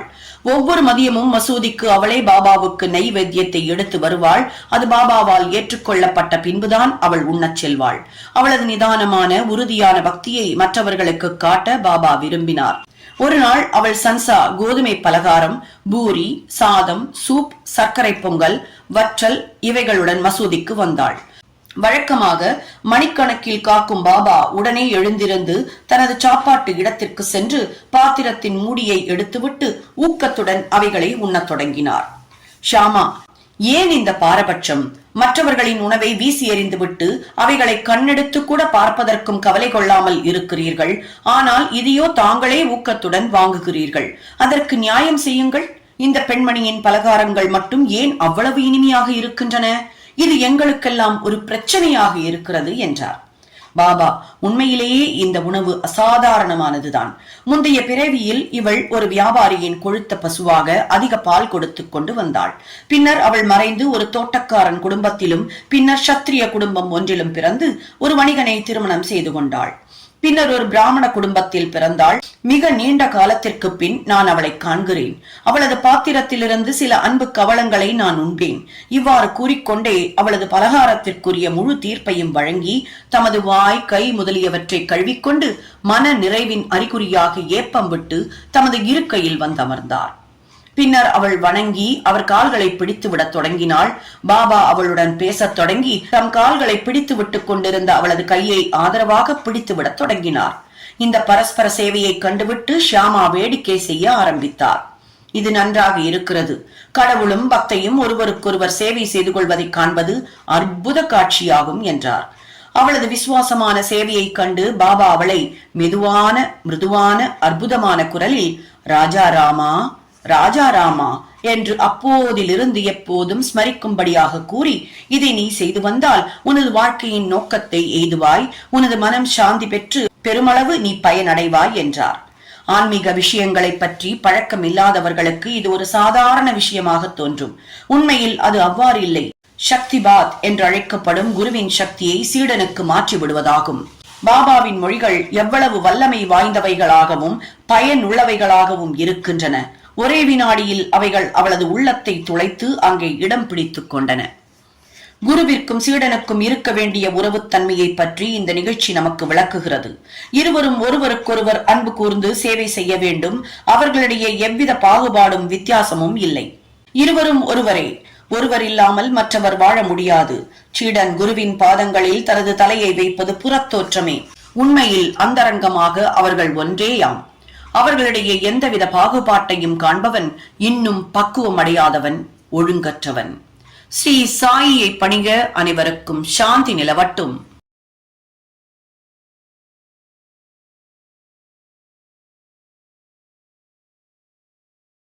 ஸ்ரீ சாயி சச்சரித்திரம், அத்தியாயம் 28. ஷிரடிக்கு இழுக்கப்பட்ட சிட்டுக்குருவிகள். 1 லக்ஷ்மி சந்த், 2 புர்ஹான்பூர் மாது, 3 மேகா. முன்னுரை. சாயி முடிவானவரோ வரையறைக்கு உட்பட்டவரோ அல்ல. எறும்பு, பூச்சிகள் முதற்கொண்டு பிரம்மா வரையுள்ள எல்லா ஜீவராசிகளிலும் அவர் உறைந்திருக்கிறார். அவர் சர்வ வியாபி, வேத ஞானத்தில் நன்றாக பயிற்சியுடையவர். அங்கனமே ஆத்ம உணர்விலும் இவை இரண்டிலுமே அவர் வல்லவராகையால் சத்குருவாய் இருப்பதற்கு அவர் மிக பொருத்தமானவர். சீடர்களை தட்டி எழுப்பி அவர்களை ஆன்ம உணர்வில் ஸ்தாபிக்க இயலாத யாரும் எவ்வளவு கற்றிருந்தவராக இருப்பினும் சத்குரு என்றழைக்கப்படுவதற்கு தகுதியுடையவராகார். பொதுவாக இந்த உடலை அன்னை ஈன்றெடுக்கிறாள். தவறாமல் வாழ்வை சாவும் பின்தொடர்கிறது. ஆனால் சத்குருவோ வாழ்வு சாவு இரண்டையுமே சத்குரு அழித்து விடுகிறார். எனவே மற்றவரை காட்டிலும் அதிக கருணையும் அன்பும் உடையவராவார். சாய்பாபா அடிக்கடி கூறுவதாவது, எனது ஆள், அதாவது எனது பக்தன் எவ்வளவு தூரத்தில் இருந்தாலும், என்னிடமிருந்து 3000 மைல்களுக்கு அப்பால் இருந்தாலும் காலில் நூல் கட்டியுள்ள சிட்டுக்குருவியை போன்று ஷிரடிக்கு இழுக்கப்படுவான். இந்த அத்தியாயம் அந்த மாதிரி 3 சிட்டுக்குருவிகள் இழுக்கப்பட்ட கதையை கூறுகின்றது. 1. லாலா லக்ஷ்மி சந்த். பம்பாயில் ஸ்ரீ வெங்கடேஸ்வர் அச்சகத்தில் இந்த மனிதர் பணியாற்றி வந்தார். பின்னர் ரயில்வே டிபார்ட்மெண்டிலும் அதன் பின் ராலி பிரதர்ஸ் அண்ட் கம்பெனியிலும் இவர் குமாஸ்தாவாக பணியாற்றினார். 1910 அவர் பாபாவின் தொடர்பு பெற்றார். கிறிஸ்துமஸ்திற்கு 1-2 மாதங்களுக்கு முன்பாக தாடியுடன் கூடிய கிழவனார் ஒருவர் தம் பக்தர்கள் புடைசூழ நின்று கொண்டிருப்பதை தான் சாந்தா குரூஸில் இருக்கும்போது கனவில் கண்டார்.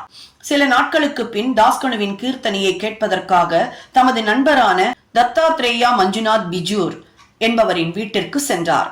கீர்த்தனை செய்யும் போது மக்கள் முன் பாபாவின் படத்தை வைப்பது தாஸ்கனுவின் வழக்கமாகும். தான் கனவில் கண்ட கிழவனாரின் உருவ அமைப்புகள் எல்லாம் இந்த படத்துடன் அப்படியே அச்சாக பொருந்தி இருப்பது கண்டு லக்ஷ்மி சந்த் அதிசயப்பட்டார். தான் கனவில் கண்ட கிழவனார் சாய்பாபாவே என்று உணர்ந்தார். இந்த சித்திரத்தின் தரிசனம், தாஸ்கனுவின் பாடல், அவர் உரை நிகழ்த்திய துக்காராமின் வாழ்க்கை, இவை அனைத்தும் அவர் மனதில் ஒரு ஆழ்ந்த உணர்வை ஏற்படுத்தியது.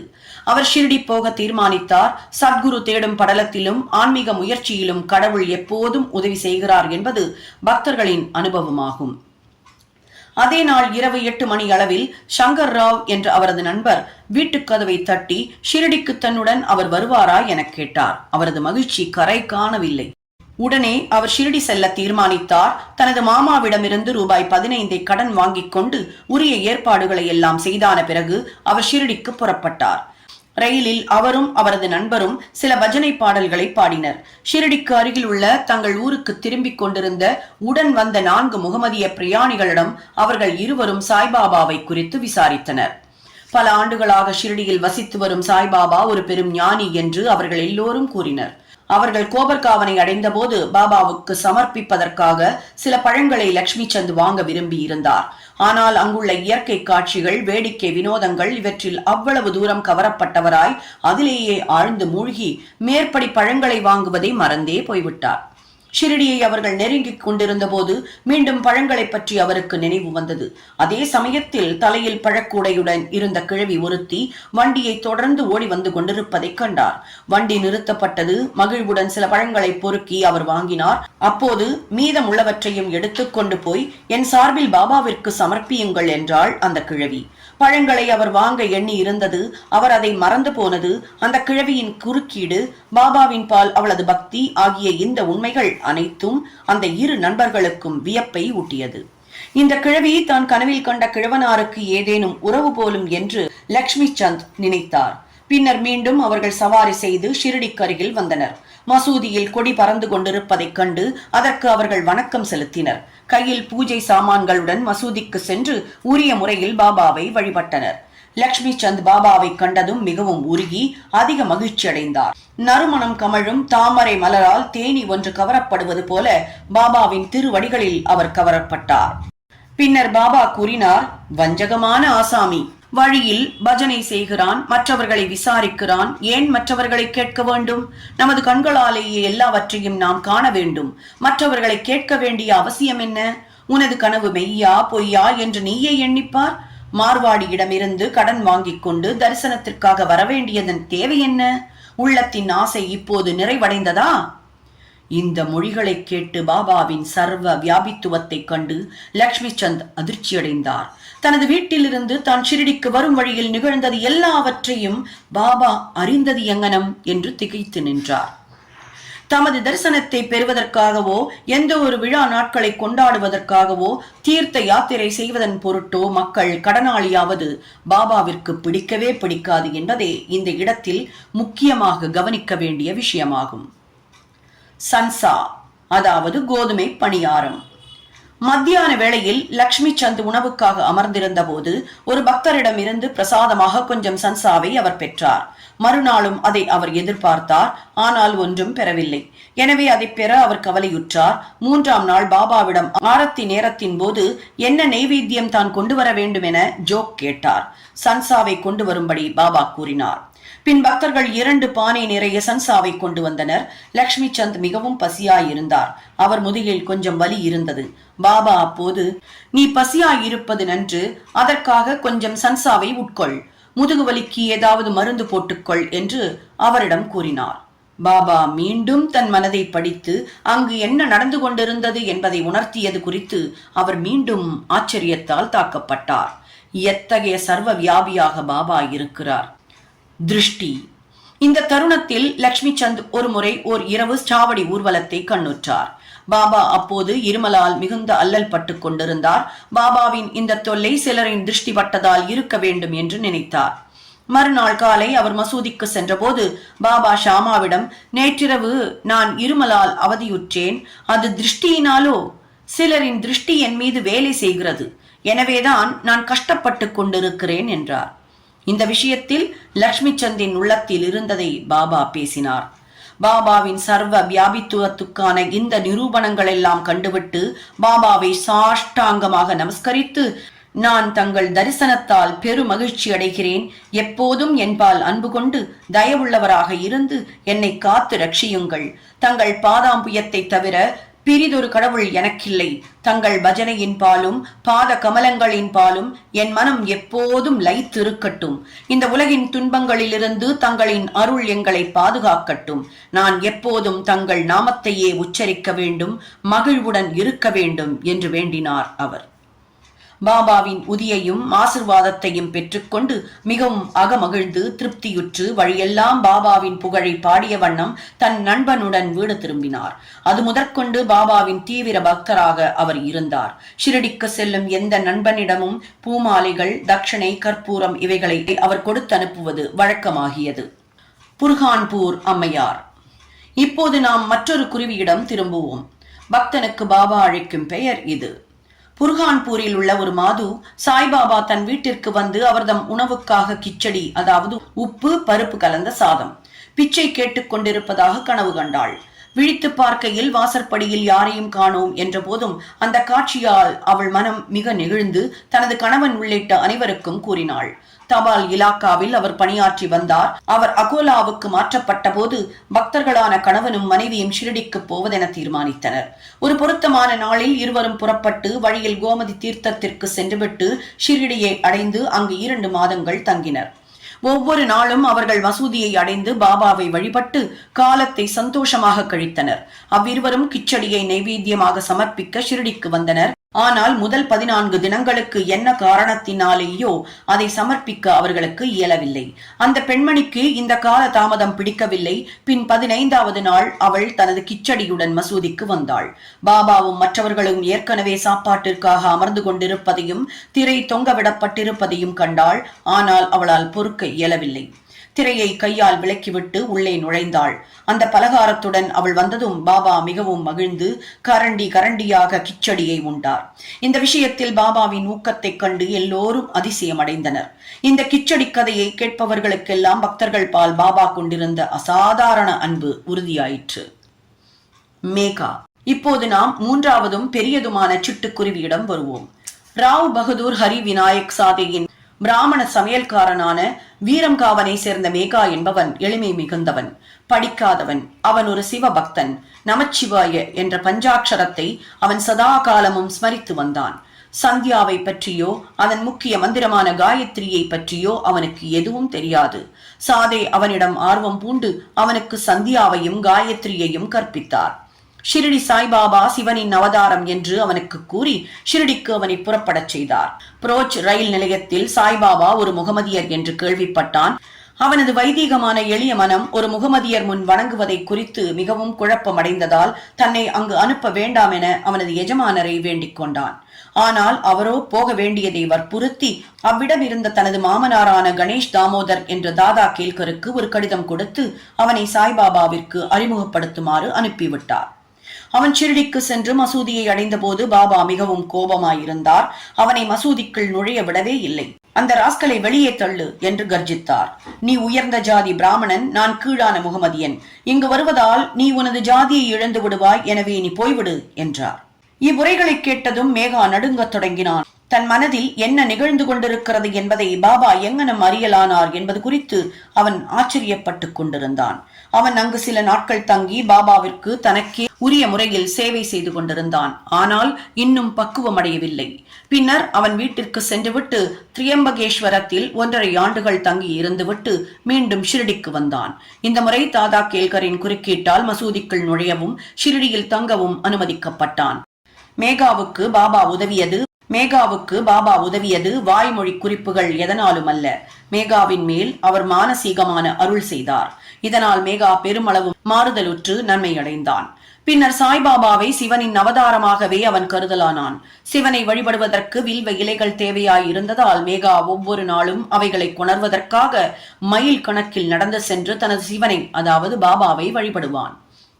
கிராமத்தில் உள்ள எல்லா தெய்வங்களையும் வணங்கிய பின்னர் மசூதிக்கு வந்து பாபாவின் ஆசனத்திற்கு வணக்கம் செலுத்திய பின்னர் அவன் பாபாவை வழிபட்டு சில சேவைகளை, அதாவது பாபாவின் பாதங்களை பிடித்து விடுவது போன்ற சேவைகளை செய்து பின்பு பாபாவின் பாதங்களை கழுவிய தீர்த்தத்தை பருகுவது ஆகியவை அவனது வழக்கம். ஒருமுறை காண்டோபா கோவிலின் கதவு சாத்தி இருந்ததால் அவன் அந்த கடவுளை வழிபடாமலேயே மசூதிக்கு வந்தான். பாபா அவனது வணக்கத்தை ஏற்றுக்கொள்ளாமல் கதவு திறந்திருக்கிறது என்று கூறி திருப்பி அனுப்பிவிட்டார். மேகா அங்கு சென்று கதவு திறந்தது கண்டு காண்டோபாவை வணங்கிய பின் வழக்கம் போல பாபாவிடம் திரும்பி வந்தான். கங்கா ஸ்நானம். ஒரு மகர சங்கராந்தி தினத்தன்று பாபாவின் உடலில் சந்தனம் பூசி அவரை கங்கை நீரால் குளிப்பாட்ட மேகா விரும்பினான். இந்த செயல்முறைக்கு உடன்பட முதலில் பாபா மனதில்லாதவராய் இருந்தார். ஆனால் அவனது தொடர்ந்த வேண்டுதல்களின் காரணமாக சம்மதித்தார். கோமதி ஆற்றிலிருந்து புனித நீர் கொணர்வதற்காக அவன் 24 மைல் நடந்து போய் வர வேண்டும். அவ்வாறு நீர் கொண்டு வந்து மத்தியான ஸ்நானத்திற்காக எல்லா ஏற்பாடுகளையும் செய்துவிட்டு பாபாவை அதற்காக தயாராய் இருக்கும்படி கேட்டுக்கொண்டான். ஒரு பக்கிரி என்ற முறையில் தனக்கும் கங்கை நீருக்கும் ஒன்றும் தொடர்பு இருக்கவில்லை என்று கூறி மீண்டும் அவனிடம் இந்த குளியலிலிருந்து தப்பித்துக் கொள்ள வேண்டினார். ஆனால் மேகா அதற்கு செவி சாய்க்கவில்லை. கங்கை நீர் அபிஷேகத்தால் சிவபெருமான் மகிழ்கிறார் என்று அவனுக்கு தெரியும். அந்த நல்ல நாளன்று அவனது சிவனுக்கு, அதாவது பாபாவிற்கு அந்த அபிஷேகத்தை செய்தாக வேண்டும். பின்னர் பாபா சம்மதித்து கீழிறங்கி வந்து ஆசன பலகையில் அமர்ந்து தலையை முன்னால் நீட்டிக்கொண்டு, ஓ மேகா, இதையாவது தயவு செய்வாயாக. தலையே உடம்பின் பிரதான பாகமாதலால் தலைமேல் மட்டும் நீர் ஊற்று, உடம்பு முழுவதும் குளிப்பதற்கு அது சமமாகும் என்றார். ஓ அப்படியே என்றான் மேகா.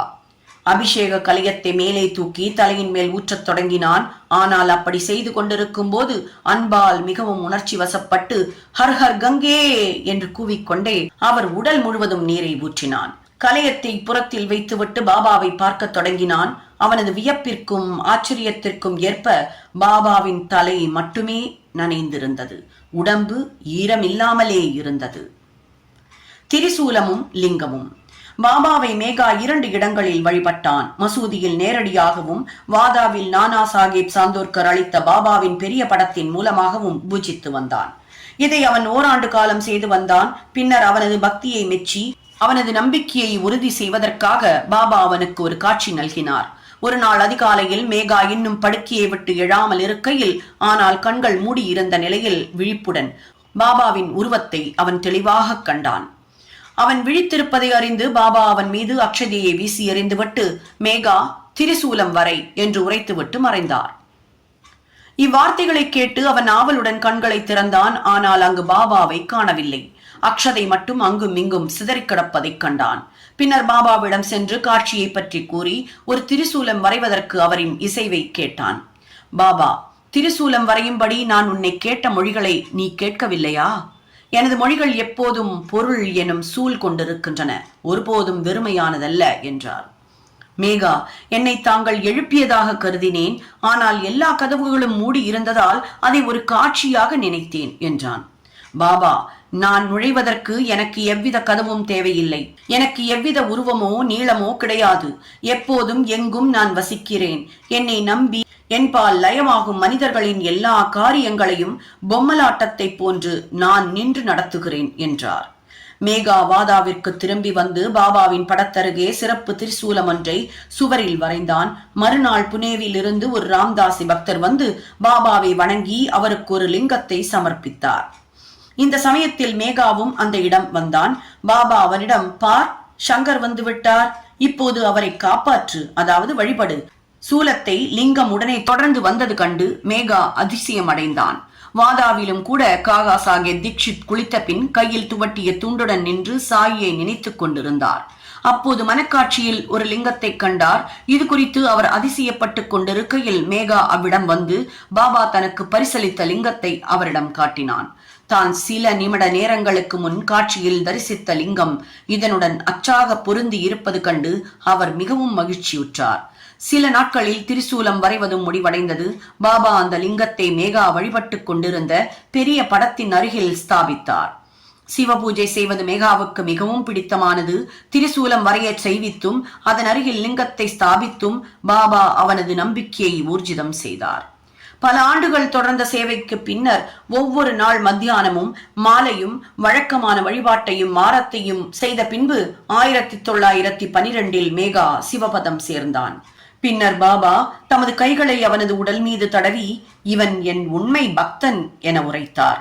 தமது சொந்த செலவிலேயே வழக்கமான சாப்பாடு பிராமணர்களுக்கு செய்து வைக்க ஆணையிட்டார். இது காகா சாஹேப் தீட்சித்தால் நிறைவேற்றப்பட்டது. ஸ்ரீ சாயியை பணிக. அனைவருக்கும் சாந்தி நிலவட்டும்.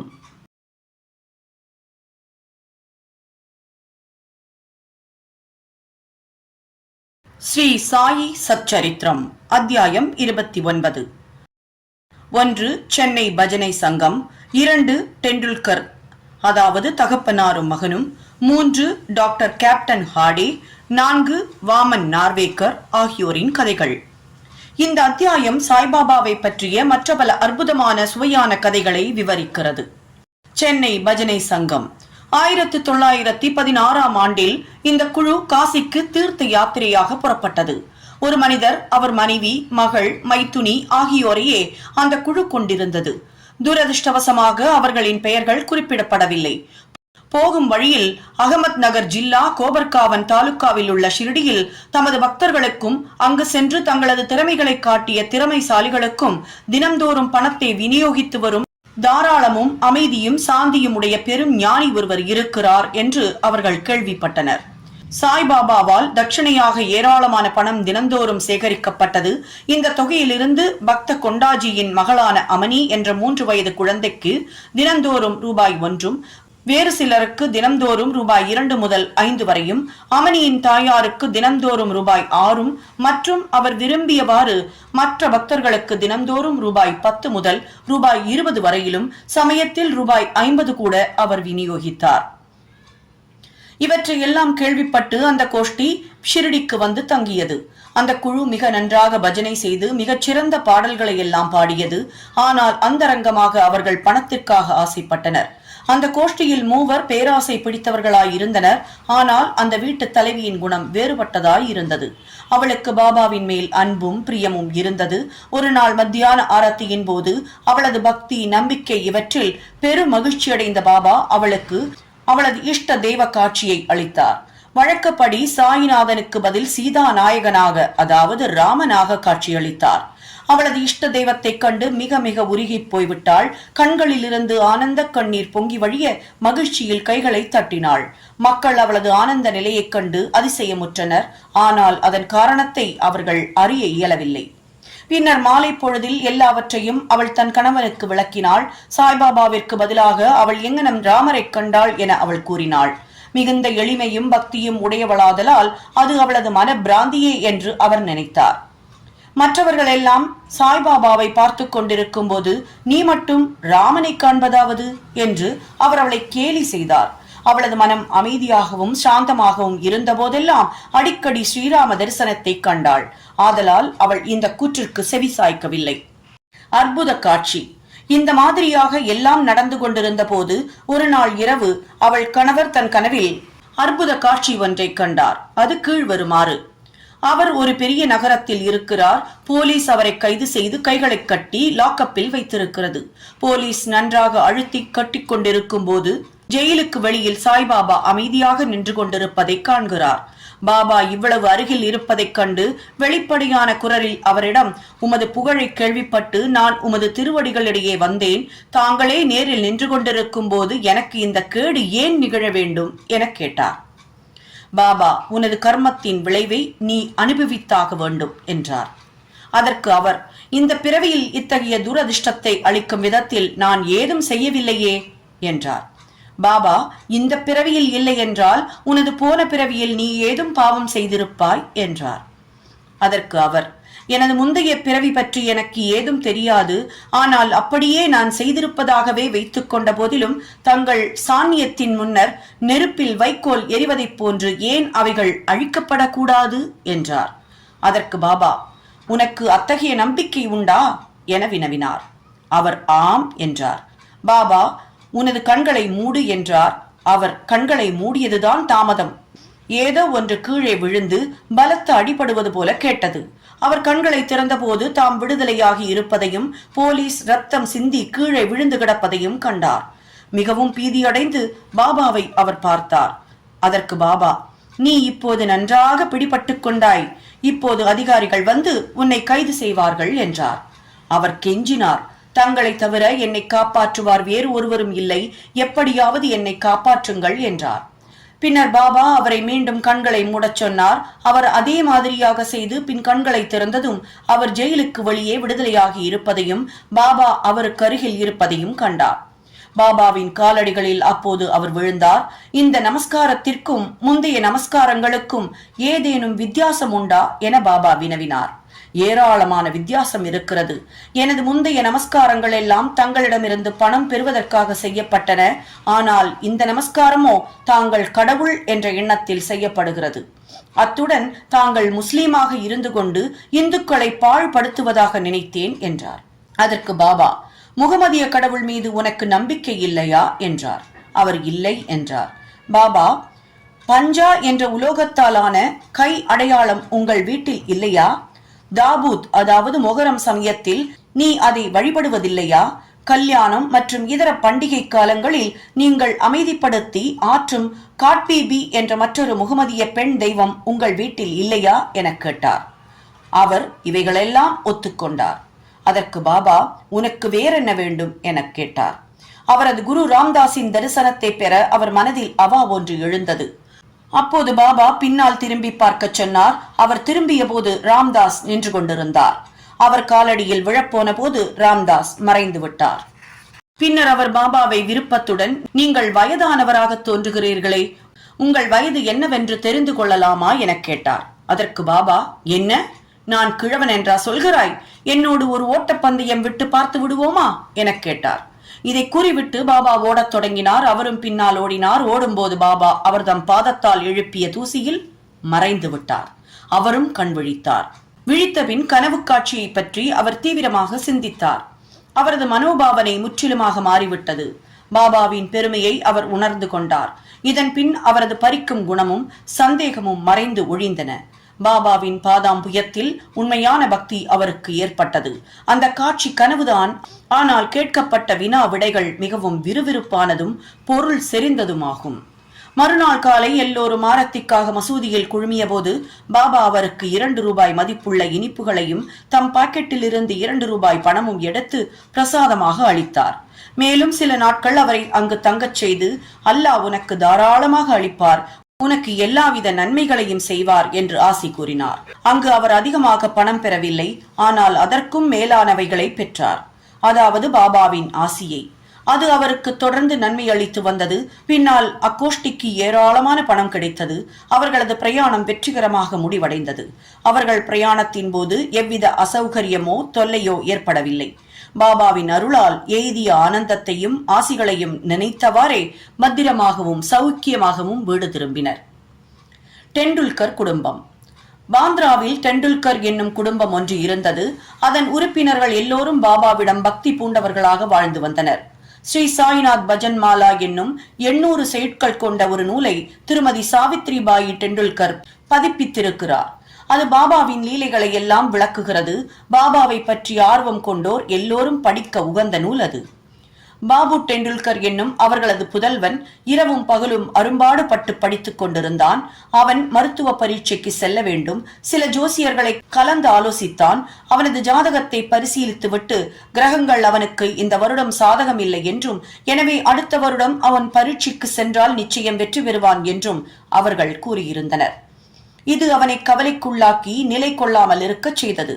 சில நாட்களுக்கு பின் அவனது தாயார் ஷிரடி சென்று பாபாவை கண்டாள். பல விஷயங்களுடன் சில நாட்கள் பரீட்சை எழுதவிருந்த தன் மகனின் கவலைக்கிடமான நிலைமையையும் அவள் பாபாவுக்கு தெரிவித்தாள். இதை கேட்டுவிட்டு பாபா கூறினார், உனது மகனிடம் என்னை நம்பும்படி சொல். ஜாதகம், கைரேகைக்காரர்களின் ஜோசியம் ஆகிய முன்னோடி உரைகளை தூக்கி எறிந்துவிட்டு அவன் பாட்டுக்கு படித்துக் கொண்டிருக்கட்டும். பரீட்சையை அமைதியாக எழுதட்டும். அவன் இந்த ஆண்டு தேறுவது உறுதி. என்னை நம்பும்படியும் ஏமாற்றமடைய வேண்டாம் என்றும் சொல் என்றார். தாய் வீட்டிற்கு திரும்பி இந்த செய்தியை மகனுக்கு தெரிவித்தாள். பின்னர் அவன் கஷ்டப்பட்டு படித்து உரிய காலத்தில் பரீட்சையும் எழுதினான். எழுதும் பேப்பர்களை, அதாவது ரிட்டன், அவன் நன்றாக செய்திருந்தான். ஆனால் சந்தேகத்தால் பீடிக்கப்பட்டு பாஸ் செய்வதற்கு போதுமான மார்க்குகள் தான் பெறப்போவதில்லை என்று எண்ணினான். எனவே வாய்மொழி பரீட்சைக்கு, அதாவது ஓரல் எக்ஸாமினேஷன் போவதை பற்றி அவன் கவலைப்படவில்லை. ஆனால் பரீட்சை அதிகாரி அவனை விடுவதாக இல்லை. அவன் எழுதிய பேப்பர்களில் பாஸ் செய்து விட்டதாகவும் வாய்மொழி பரீட்சைக்கு அவன் வர வேண்டும் என்றும் சக மாணவன் ஒருவன் மூலம் செய்தி அனுப்பினார். இவ்வாறாக அவன் அந்த பரீட்சையில் தேர்வதற்கு ஊக்குவிக்கப்பட்டு இரண்டிலுமே வெற்றியடைந்தான். கிரகங்கள் அவனுக்கு எதிராக இருந்த போதிலும் பாபாவின் அருளால் இவ்வாறாக வெற்றி பெற்றான். ஐயங்களும் கஷ்டங்களும் நம்மை சற்றே அசைத்து நம்பிக்கையை உறுதிப்படுத்தவே சூழ்கின்றன என்பதை இங்கே அறிய வேண்டும். நாம் வாழ்க்கையில் சோதனைக்குள்ளாக்கப்படுகிறோம். முழு நம்பிக்கையுடன் பாபாவை பற்றி கொண்டு நமது முயற்சிகளை தொடர்ந்து செய்வோமானால் நமது முயற்சிகள் அனைத்தும் முடிவாக வெற்றி பெறும். இந்த பையனின் தந்தையாரான ரகுநாத் ராவ் பம்பாயில் உள்ள வெளிநாட்டு வாணிப கம்பெனி ஒன்றில் பணியாற்றி வந்தார். வயதாகிவிட்டபடியால் அவரால் வேலையை சரியாக செய்ய இயலவில்லை. எனவே அவர் ஓய்விற்காக விடுப்பு எடுக்க வேண்டியதாயிற்று. விடுமுறையின் போது அவர் தேகநிலை முன்னேறாததால் லீவை அதிகப்படுத்துவதோ அல்லது வேலையினின்று ஓய்வு பெறுவதோ தவிர்க்க முடியாததாகிவிட்டது. அவர் முதுமையும் நம்பிக்கையும் வாய்ந்த பணியாளராக இருப்பதால் அந்த ஸ்தாபனத்தின் முக்கிய மேனேஜர் அவருக்கு ஒரு பென்ஷனுடன் ஓய்வு கொடுக்க தீர்மானித்தார். எவ்வளவு பென்ஷன் கொடுப்பது என்ற பிரச்சனை இத்தகைய தீர்மானத்திலிருந்து வந்தது. அவர் மாதம் ரூபாய் 150 பெற்று வந்தார். பென்ஷன் தொகையான ரூபாய் 75 வீட்டு செலவுகளை பராமரிக்க போதுமானவை அல்ல. எனவே அவர்களெல்லாம் இந்த விஷயத்தில் கவலையுள்ளவர்களாக இருந்தனர். முடிவான ஏற்பாட்டிற்கு 15 நாட்களுக்கு முன்பாக பாபா திருமதி டெண்டுல்கரின் கனவில் தோன்றி, பென்ஷன் 100 ரூபாயாக அளிக்கப்பட வேண்டும் என நான் விரும்புகிறேன். இது உனக்கு திருப்திதானே என்று கேட்டார். பாபா, இந்த மாதிரி ஏன் என்னை கேட்க வேண்டும்? நாங்கள் உங்களையே முழுவதும் நம்புகிறோம் என்று திருமதி டெண்டுல்கர் பதிலளித்தார். பாபா ரூபாய் 100 என்று கூறிய போதும் ரூபாய் 10 இன்னும் அதிகமாகவே கொடுக்கப்பட்டது. இது ஒரு விசேஷ நியதியாக தமது பக்தர்களுக்கு அத்தகைய அற்புதமான அன்பையும் பாதுகாப்பையும் பாபா நிச்சயமாகவே காண்பிக்கிறார் என்பதை உணர்த்துகிறது. கேப்டன் ஹாடே. பிக்கானீரில் தங்கியிருந்த கேப்டன் ஹாடே என்பவர் பாபாவின் மிக பெரும் பக்தர். ஒருமுறை அவரது கனவில் பாபா தோன்றி, என்னை மறந்து விட்டாயா என்று கேட்டார். ஹாடே உடனே பாபாவின் பாதங்களை பிடித்துக் கொண்டு, தனது தாயை குழந்தை மறந்துவிட்டால் அது எங்கனம் காப்பாற்றப்படும் என கேட்டார். பின்னர் ஹாடே தோட்டத்திற்கு சென்று அவரைக்காய் பறித்து ஒரு விருந்துக்கும் தட்சிணைக்கும் ஏற்பாடு செய்துவிட்டு இவைகளை எல்லாம் பாபாவிற்கு சமர்ப்பிக்க இருந்தபோது விழித்துக் கொண்டார். சில நாட்களுக்கு பின் அவர் குவாலியர் வந்தவுடன் ஒரு நண்பருக்கு ரூபாய் 12 மணி ஆர்டர் மூலம் அனுப்பி ரூபாய் 2 ஷிதா, அதாவது மளிகை பொருட்களுக்கும் காய்கறிகளுக்கும் ரூபாய் 10 பாபாவிற்கு தட்சணையாக அளிக்கும் குறிப்பையும் அனுப்பியிருந்தார். அந்த நண்பர் ஷிரடிக்கு சென்று குறிப்பிடப்பட்ட சாமான்களை எல்லாம் வாங்கினார். ஆனால் காய்கறிகள் கிடைக்கவில்லை. சிறிது நேரத்தில் தலையில் சுமந்து கொண்டு ஒரு கூடைக்காரி வீதியில் எதிர்பட்டாள். வியப்பிற்கேற்ப அந்த கூடையில் வேண்டிய அவரைக்காய் கிடைத்தது. அது வாங்கப்பட்டு மற்றெல்லா பொருட்களுடன் சேர்த்து கேப்டன் ஹாடேயின் சார்பில் பாபாவிற்கு சமர்ப்பிக்கப்பட்டன. நிமோன்கர் அடுத்த நாள் நைவேத்தியம், அதாவது சோறும் காய்கறியும் தயார் செய்து பாபாவுக்கு கேப்டன் ஹாடேயின் சார்பில் சமர்ப்பித்தார். சாப்பிடும்போது அவரைக்காயையே பாபா முதலில் எடுத்து சாப்பிட்டதையும் சாதம் முதலியவற்றை தொடாதது கண்டும் அனைவரும் அதிசயப்பட்டனர். இதை தன் நண்பன் மூலமாக கேட்டறிந்த ஹாடேயின் மகிழ்ச்சி கரை காணாது போயிற்று. புனிதமாக்கப்பட்ட நாணயம். பாபாவின் ஸ்பரிசத்தால் புனிதமாக்கப்பட்ட நாணயம் ஒன்று தன் வீட்டில் இருக்க வேண்டுமென பிரிதொரு சமயத்தில் கேப்டன் ஹாடே விரும்பினார். ஷிரடிக்கு போய்க் கொண்டிருந்த நண்பர் ஒருவரை சந்தித்தார். அவரிடம் தமது நாணயத்தை அனுப்பினார். அந்த நண்பர் ஷிரடிக்கு சென்று நமஸ்கரித்த பின் முதலில் தமது ரூபாயை தட்சணையாக அவர் பாபாவிற்கு அளித்தார். அதை அவர் வாங்கி சட்டைப்பையில் போட்டுக்கொண்டார். பின் நண்பர் ஹாடேயின் நாணயத்தை கொடுத்தார். அதை பாபா கையில் வாங்கி உற்று பார்த்துவிட்டு தமது வலது கை கட்டை விரலால் சுண்டிவிட்டு பிடித்து விளையாடினார். பின் அந்த நண்பரிடம் அவர் உதிப்பிரசாதத்துடன் இதை அதன் உரிமையாளரிடம் திரும்ப கொடு, அவரிடமிருந்து எனக்கு எதுவும் வேண்டியதில்லை என்று கூறு, அமைதியுடனும் திருப்தியுடனும் அவரை வாழச் சொல் என்று கூறினார். அந்த நண்பர் குவாலியருக்கு திரும்பி புனிதமாக்கப்பட்ட நாணயத்தை ஹாடேயிடம் திரும்ப அளித்து ஷிரடியில் நிகழ்ந்த எல்லாவற்றையும் அவருக்கு கூறினார். இந்த முறை ஹாடே மிகவும் மகிழ்ந்து பாபா எப்போதும் தாம் விரும்பிய மாதிரியான நல்ல எண்ணங்களை ஊக்குவிக்கிறார் என உணர்ந்தார். பாபாவும் அதையே முறையாக நிறைவேற்றினார். வாமன் நார்வேக்கர். இப்போது வாசகர்கள் மற்றொரு கதையை கேளுங்கள். வாமன் நார்வேக்கர் என்று அழைக்கப்படும் மனிதர் ஒருவர் பாபாவை மிகவும் நேசித்தார். அவர் ஒருமுறை ஒரு நாணயம் கொண்டு வந்தார். அதன் ஒரு பக்கத்தில் ராமர், சீதா, லக்ஷ்மணர் ஆகியோர்களின் உருவங்களும், மற்றொரு பக்கத்தில் கூப்பிய கரங்களுடன் ஆஞ்சநேயர் உருவமும் பொறிக்கப்பட்டிருந்தது. அதை பாபா தமது ஸ்பரிசத்தால் புனிதப்படுத்தி உதியுடன் திருப்பி அளிக்க வேண்டும் என்ற எண்ணத்தில் பாபாவிற்கு அதை அவர் அளித்தார். ஆனால் பாபா உடனே அதை தம் பாக்கெட்டிற்குள் போட்டுக் கொண்டு விட்டார். வாமன் ராவின் எண்ணத்தை ஷாமா பின்னர் பாபாவிற்கு தெரிவித்து அதை திருப்பி அளிக்க வேண்டினார். பாபா பின்னர் வாமன் ராவின் முன்னிலையில் இவ்வாறு பேசினார். அது ஏன் அவருக்கு திருப்பி அளிக்கப்பட வேண்டும்? அதை நாமேதான் வைத்துக் கொள்ள வேண்டும். அதற்காக ரூபாய் 25 கொடுத்தாரானால் அது திருப்பி அளிக்கப்படும் என்றார். வாமன் ராவ் ரூபாய் 25 சேகரித்து அவற்றை பாபாவின் முன்னிலையில் வைத்தார். பின்னர் பாபா அந்த நாணயத்தின் மதிப்பு 25 ரூபாயை விட மிக மிக அதிகமாகும். ஷாமா, இந்த ரூபாயை எடுத்து நமது ஸ்டோரில் வைத்துக்கொள். நாணயத்தை உனது பூஜை அறையில் வைத்து வழிபடு என்றார். பாபா இந்த மாதிரியான செயலை ஏன் பின்பற்றினார் என்பதை கேட்க ஒருவருக்கும் தைரியமில்லை. ஒவ்வொருவருக்கும் எது மிகச் சிறந்தது, மிக பொருத்தமானது என்பதை பாபா மட்டுமே அறிவார். ஸ்ரீ சாயியை பணிக. அனைவருக்கும் சாந்தி நிலவட்டும்.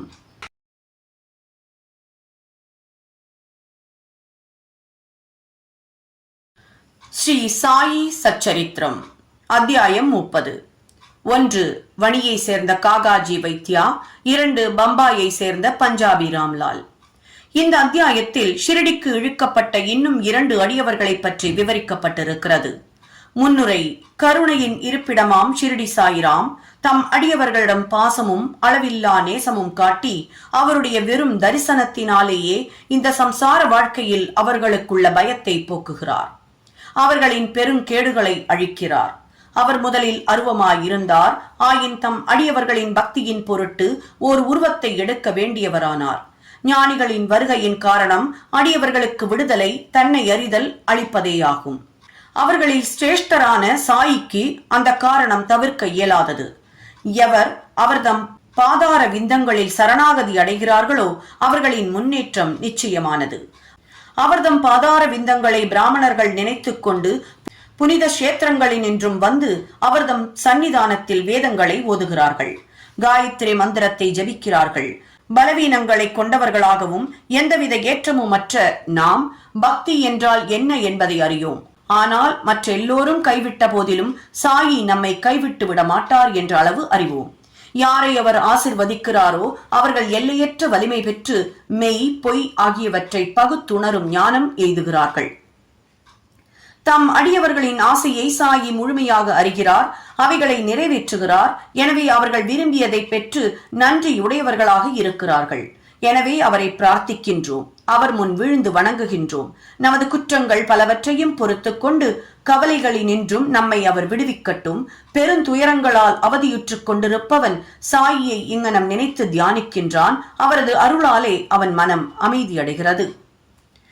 இந்த சாயி கருணைக்கடல் தம் மீது அவர் கருணை பொழிந்ததன் விளைவே இந்த சச்சரிதம் எழுதுகிறார் ஹேமத் பந்த். அல்லாவிடில் அவருக்கு என்ன தகுதி இருக்கிறது? யார்தான் இந்த வேலையை மேற்கொள்ள இயலும்? ஆனால் சாயி எல்லா பொறுப்புகளையும் ஏற்றுக்கொண்டதால் ஹேமத் பந்த் எந்தவித பாரத்தையும் உணரவில்லை. இது குறித்து எந்தவித கவலையும் கொள்ளவில்லை. அவரது பேச்சையும் பேனாவையும் உணர்வூட்ட ஆற்றல் மிக்க ஞான ஒளி இருக்கும் போது அவர் ஏன் சந்தேகம் கொள்ள வேண்டும்? அல்லது ஏன் எவ்வித கவலையும் கொள்ள வேண்டும்? இது அவர்தம் முன்வினை புண்ணிய வசத்தால் ஸ்ரீ சாயி அவர்கள் இந்த சேவைக்கு தம்மை ஆட்படுத்தி ஆசிர்வதித்த அதிர்ஷ்டசாலியாக நினைத்துக் கொள்கிறார். இந்த பின்வரும் நிகழ்ச்சி ஒரு சுவையான கதை மட்டுமன்று, புனிதமான அமுதமும் ஆகும். இதை பருகுபவன் சாயியின் பெருமையையும் அவர்தம் எங்கும் நிறை நன்மையையும் உணர்வான். விவாதிக்க, விமர்சிக்க விரும்புவோர் இந்த கதைகளுக்கு செல்லக்கூடாது. இங்கு தேவையாய் உள்ளது விவாதம் அல்ல, அளவற்ற அன்பும் பக்தியுமே மாம். கற்றறிந்தோர், பக்தியுடையோர், உண்மையுடன் நம்பிக்கை கொண்டுள்ளோர் மட்டுமன்றி ஞானிகளின் சேவகர் என்று தம்மை கருதுவோர்களும் இந்த கதைகளை விரும்பி பாராட்டுவர். மற்றவர்கள் அவைகளை கற்பனை கதைகள் என்று கொள்வர். சாயியின் அதிர்ஷ்டம் வாய்ந்த அடியவர்கள் சாயி லீலைகளை கற்பக தருவாக கருதுவர். இந்த சாயி லீலைகளின் அமிர்தத்தை பருகுவது அறியாமையில் மூழ்கியுள்ள ஜீவன்களுக்கு முக்தி கொடுக்கும். இல்லறத்தார்க்கு மன நிறைவளிக்கும். லட்சியவாதிகளுக்கு சாதனை கைகூடும். இது பற்றிய கதையை இப்போது கவனிப்போம். காகாஜி வைத்யா. நாசிக் ஜில்லாவை சார்ந்த வணியில் காகாஜி வைத்யா என்பவர் வாழ்ந்து வந்தார். அவர் அங்கே சப்த ஸ்ருங்கேரி தேவி உபாசகர். சாதகமற்ற சூழ்நிலைகளாலும் துயரங்களாலும் அவர் பெருமளவு மன அமைதியை இழந்து சலனமுற்றிருந்தார். இத்தகைய சூழ்நிலையில் ஒரு நாள் மாலை தேவியின் கோவிலுக்கு சென்று தம்மை கவலைகளிலிருந்து மீட்குமாறு மிகவும் பக்தி பூர்வமாக மனமுருகி பிரார்த்தனை செய்தார். தேவி அவரது பக்தியால் மிகவும் மகிழ்ந்து அதே நாள் இரவு கனவில் தோன்றி அவரிடம் கூறினாள், பாபாவிடம் நீ செல்வாயாக, பின் உன் மனம் அமைதியடையும். இந்த பாபா யார் என்று அவளிடமிருந்து அறிவதில் காகாஜி ஆர்வமுற்றார். ஆனால் அவர் எவ்வித விளக்கமும் பெறும் முன்னரே தூக்கம் கலைந்து எழுந்துவிட்டார். தேவி தன்னை காணுமாறு பணித்த இந்த பாபா யாராக இருக்கக்கூடும் என்று எண்ணத் தொடங்கினார். சிறிது எண்ணத்திற்கு பின் இந்த பாபா திரியம்பகேஸ்வரராக, அதாவது சிவனாக இருக்கக்கூடும் என முடிவு கட்டினார். எனவே அவர் திரியம்பகத்திற்கு, அதாவது நாசிக் ஜில்லா சென்றார். அங்கு 10 நாட்கள் தங்கினார். அந்த சமயம் தினம்தோறும் அதிகாலை குளித்து ஸ்ரீ ருத்ரம் ஓதி அபிஷேகம் மற்ற பிற சமய சம்பிரதாயங்களையும் செய்தார். இவைகள் எல்லாம் செய்தும் கூட முன்போலவே அவர் சலனமுற்றவராகவே இருந்தார். பின்னர் அவர் தமது இருப்பிடத்திற்கு சென்று மீண்டும் இறங்கத்தக்க நிலையில் வேண்டினார். அன்றிரவு தேவி மீண்டும் அவர் கனவில் தோன்றி, நீ ஏன் திரியம்பகேஸ்வரத்திற்கு சென்றாய்? நான் பாபா என்று கூறியது ஷிரடியை சேர்ந்த ஸ்ரீ சமர்த்த சாயியை என்றாள். எப்போது ஷிரடிக்கு போவது, எப்படி பாபாவை பார்ப்பது என்பதே காகாஜியின் இப்போதைய கேள்வியாக இருந்தது. ஒரு ஞானியை தரிசிக்க ஒருவன் உண்மையான ஆர்வமுள்ளவனாக இருப்பின் ஞானி மாத்திரமல்ல, கடவுளும் அவனது வேண்டுகோளை நிறைவேற்றுகிறார். உண்மையில் சத்தும், அதாவது ஞானி, அனந்தும் கடவுள் ஒருவரே. எள்ளளவும் அவர்களிடையே வேறுபாடு இல்லை. ஒரு ஞானியை பார்க்க அவனாகவே செல்கிறான் என்று ஒருவன் நினைத்தால் அது வெறும் டம்பமேயாகும். ஞானியின் அருளின்றி எவரை அவரை அணுகி தரிசிக்க இயலும்? மரத்தின் இலை கூட அவன் ஆணையின்றி அசைவதில்லை. ஞானியிடம் செல்ல பக்தன் எவ்வளவு அதிகம் கவலை உள்ளவனாக இருக்கின்றானோ, எவ்வளவு அதிகம் பக்தியுடனும் நம்பிக்கையுடனும் இருக்கின்றானோ, அவ்வளவு விரைவில் அவன் மன நிறைவு அடையும் வண்ணம் அவனது எண்ணம் நிறைவேற்றப்படும். யாரையாவது விருந்திற்கு அழைக்கும் ஒருவன் அவரை வரவேற்பதற்கு சகல ஏற்பாடுகளையும் செய்கிறான். காகாஜி சம்பந்தப்பட்ட விஷயமும் அங்கனமே நடந்தது. ஷாமாவின் வேண்டுதல்கள். ஷிரடிக்கு தமது விஜயத்தை பற்றி காகாஜி நினைத்துக் கொண்டிருக்கையில் அவரை அழைத்துச் செல்ல ஒருவர் அவர் இருப்பிடத்திற்கே வந்தார். அவர் வேறு யாருமல்ல, பாபாவின் மிக்க நெருங்கிய பழக்கமுள்ள அடியவரான ஷாமாவே ஆகும். இந்த தருணத்தில் அவர் வணிக்கு எங்கனம் வந்தார் என்பதை தற்போது கவனிக்கலாம். ஷாமா தனது இளம் வயதில் தீவிரமாக நோய்வாய்ப்பட்டார். அவரது தாயார் அவர்களின் குல தெய்வமான வணியில் உள்ள சப்த ஸ்ருங்கேஸ்வரி தேவியிடம் தன் மகன் குணமடைந்தால் அழைத்து வந்து அவள் பாதத்தில் சமர்ப்பிப்பதாக வேண்டிக் கொண்டாள். தாயாரோ சில ஆண்டுகளுக்கு பிறகு தனது ஸ்தனங்களில் ஒருவித தோல் வியாதியால் அவதியுற்றாள். அந்த தருணத்தில் தனது தெய்வமான தேவியிடம் மீண்டும் ஒரு வேண்டுதலை வைத்தாள். இந்த 2 வேண்டுதல்களும் நிறைவேற்றப்படாமலே இருந்தன. அவளது மரணப்படுக்கையில் தனது மகன் ஷாமாவை தன் அருகே அழைத்து வேண்டுதல்களை குறித்து அவரது கவனத்தை ஈர்த்து அவற்றை நிறைவேற்றுவதாக சத்தியம் வாங்கிய பின்பு உயிர் நீத்தாள். சில நாட்களுக்கு பின்னர் ஷாமா இந்த வேண்டுதல்களை குறித்து மறந்துவிட்டார். இவ்வாறாக 30 வருடங்கள் கழிந்தன. இந்த தருணத்தில் ஒரு புகழ்பெற்ற ஜோதிடர் ஷிரடிக்கு வந்து அங்கு 1 மாதம் தங்கியிருந்தார். ஸ்ரீமான் பூட்டியையும் மற்றவர்களையும் குறித்து அவர் கூறிய முன்னோடி செய்திகள் யாவும் உண்மையாயின. அனைவரும் மகிழ்ந்தனர். ஷாமாவின் தம்பியான பாபாஜியும் ஜோதிடரை கலந்து ஆலோசித்தார். அப்போது அவரது தாயாரின் வேண்டுதல்களை அவரின் அண்ணன் அவளின் மரணப்படுக்கையில் நிறைவேற்றுவதாக வாக்களித்தது இன்னும் நிறைவேற்றப்படவில்லை. எனவே கடவுள் அவர்கள் மீது மகிழ்வுறாமல் அவர்களுக்கு துன்பங்களை அளித்துக் கொண்டிருக்கிறார் என்று கூறினார். பாபாஜி இதை தன் அண்ணனிடம் கூறவும் அவர் நிறைவேற்றப்படாத வேண்டுதல்களை நினைவு கூர்ந்தார். மேற்கொண்டு எவ்வித தாமதமும் ஆபத்தானது என எண்ணி ஒரு பொற்கொல்லனை அழைத்து 1 ஜதை வெள்ளி ஸ்தனங்களை தயாரிக்கச் சொன்னான். பின்னர் அவர் மசூதிக்கு சென்று பாபாவின் முன்னால் வீழ்ந்து பணிந்து அவர் முன்னர் 2 வெள்ளி ஸ்தனங்களையும் வைத்து ஏற்றுக்கொண்டு தம்மை வேண்டுதல்களினின்று விடுவிக்கும்படி, ஏனெனில் பாபாவே ஷாமாவுக்கு சப்தஸ்ருங்கி தெய்வம், வேண்டிக் கொண்டார். சப்தஸ்ருங்கி கோவிலுக்கு அவரையே போகும்படியும் அவற்றை தேவியின் பாதங்களில் அவரையே சமர்ப்பிக்கும்படியும் பாபா வற்புறுத்தினார். பாபாவின் அனுமதியையும் உதியையும் பெற்றபின் ஷாமா வணிக்கு புறப்பட்டார். அங்கு அவர் பூசாரியை தேடிக்கொண்டு காகாஜியின் வீட்டை வந்தடைந்தார். காகாஜி அப்போதுதான் பாபாவை பார்க்க மிக்க கவலை உள்ளவராக இருந்தார். அந்த தருணத்தில் ஷாமாவும் அங்கு வந்தடைந்தார். எத்தகைய வியத்தகு ஒற்றுமை இது! காகாஜி அவரை யார் அவர் என்றும் எப்போது அவர் வந்தார் என்றும் விசாரித்தார். அவர் ஷிரடியிலிருந்து வந்திருக்கிறார் என்று அறிந்தவுடன் உடனே அவரை கட்டி அணைத்துக் கொண்டார். அன்பால் அவர் அந்த அளவிற்கு ஆக்கிரமிக்கப்பட்டிருந்தார். பின்னர் அவர்கள் சாயியின் லீலைகளை பற்றி பேசினர். ஷாமாவின் வேண்டுதல்களை நிறைவேற்றிய பின்னர் இருவரும் ஷிரடிக்கு புறப்பட்டனர். காகாஜி மசூதிக்கு சென்று பாபாவின் பாதத்தில் விழுந்தார். உடனே அவர் கண்கள் குளமாயின. அவர் அமைதியுற்றார். தேவியின் காட்சியின்படியே பாபாவை பார்த்தவுடன் அவர் மனம் சலனங்களை இழந்து அமைதியாயும் அடக்கமாயும் ஆயிற்று. தமது மனதில் காகாஜி கீழ்கண்டவாறு எண்ண ஆரம்பித்தார். என்ன வியத்தகு சக்தி இது! பாபா ஒன்றும் பேசவில்லை, எவ்வித கேள்வி பதிலும் இல்லை, ஆசிர்வதிக்கவும் இல்லை. வெறும் தரிசனம் ஒன்றே இந்த விதமாக மகிழ்ச்சிக்கு அடிகோலுகிறது. எனவே அமைதியின்மை அவரது வெறும் தரிசனத்தினாலேயே மறைந்து இன்ப உணர்வு எனக்கு வந்திருக்கிறது. இதுவே தரிசனத்தின் பெருமை எனப்படுவது. அவரது பார்வை சாயியின் பாதங்களில் நிலை கொண்டது. அவரால் ஒரு வார்த்தை கூட பேச இயலவில்லை. பாபாவின் லீலைகளை கேட்டு கரை காணா மகிழ்ச்சி அடைந்தார்.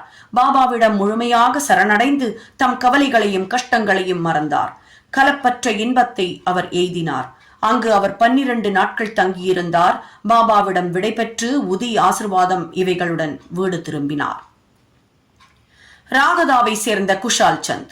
அதிகாலை நேரங்களில் நாம் காணும் கனவானது விழித்திருக்கும் போது நனவாகிறது என்று சொல்லப்படுகிறது. அந்த மாதிரி இருக்கலாம். ஆனால் பாபாவின் கனவுகளுக்கு காலை நியதி இல்லை. நிகழ்ச்சி ஒன்றை குறிக்குங்கால் ஒரு நாள் மாலை பாபா காகா சாஹேப் தீட்சித்தை அழைத்து ராகதாவிற்கு சென்று தாம் நெடுநாள் குஷால் சந்தை பார்க்காத காரணத்தால் அவரை ஷிரடிக்கு அழைத்து வருமாறு கூறினார். அங்கனமே காகா சாஹேப் ஒரு குதிரை வண்டியை அமர்த்தி கொண்டு ராகதா சென்று பாபாவின் செய்தியை தெரிவித்தார். அதை கேட்டு குஷால் சந்த் ஆச்சரியமடைந்தார். அன்று மதியம் உண்டபின் சிறு துயில் கொண்டிருந்த போது பாபா அவர் கனவில் தோன்றி உடனே ஷிரடிக்கு வரும்படி கூறினார் என்றும் தாமும் ஷிரடிக்கு வருவதற்கு ஆவலாக இருப்பதாகவும் குஷால் சந்த் தெரிவித்தார். பக்கத்தில் தமது குதிரை இல்லாததால் தமது மகனை பாபாவிற்கு அறிவிக்கும்படியாக அனுப்பியிருந்தார்.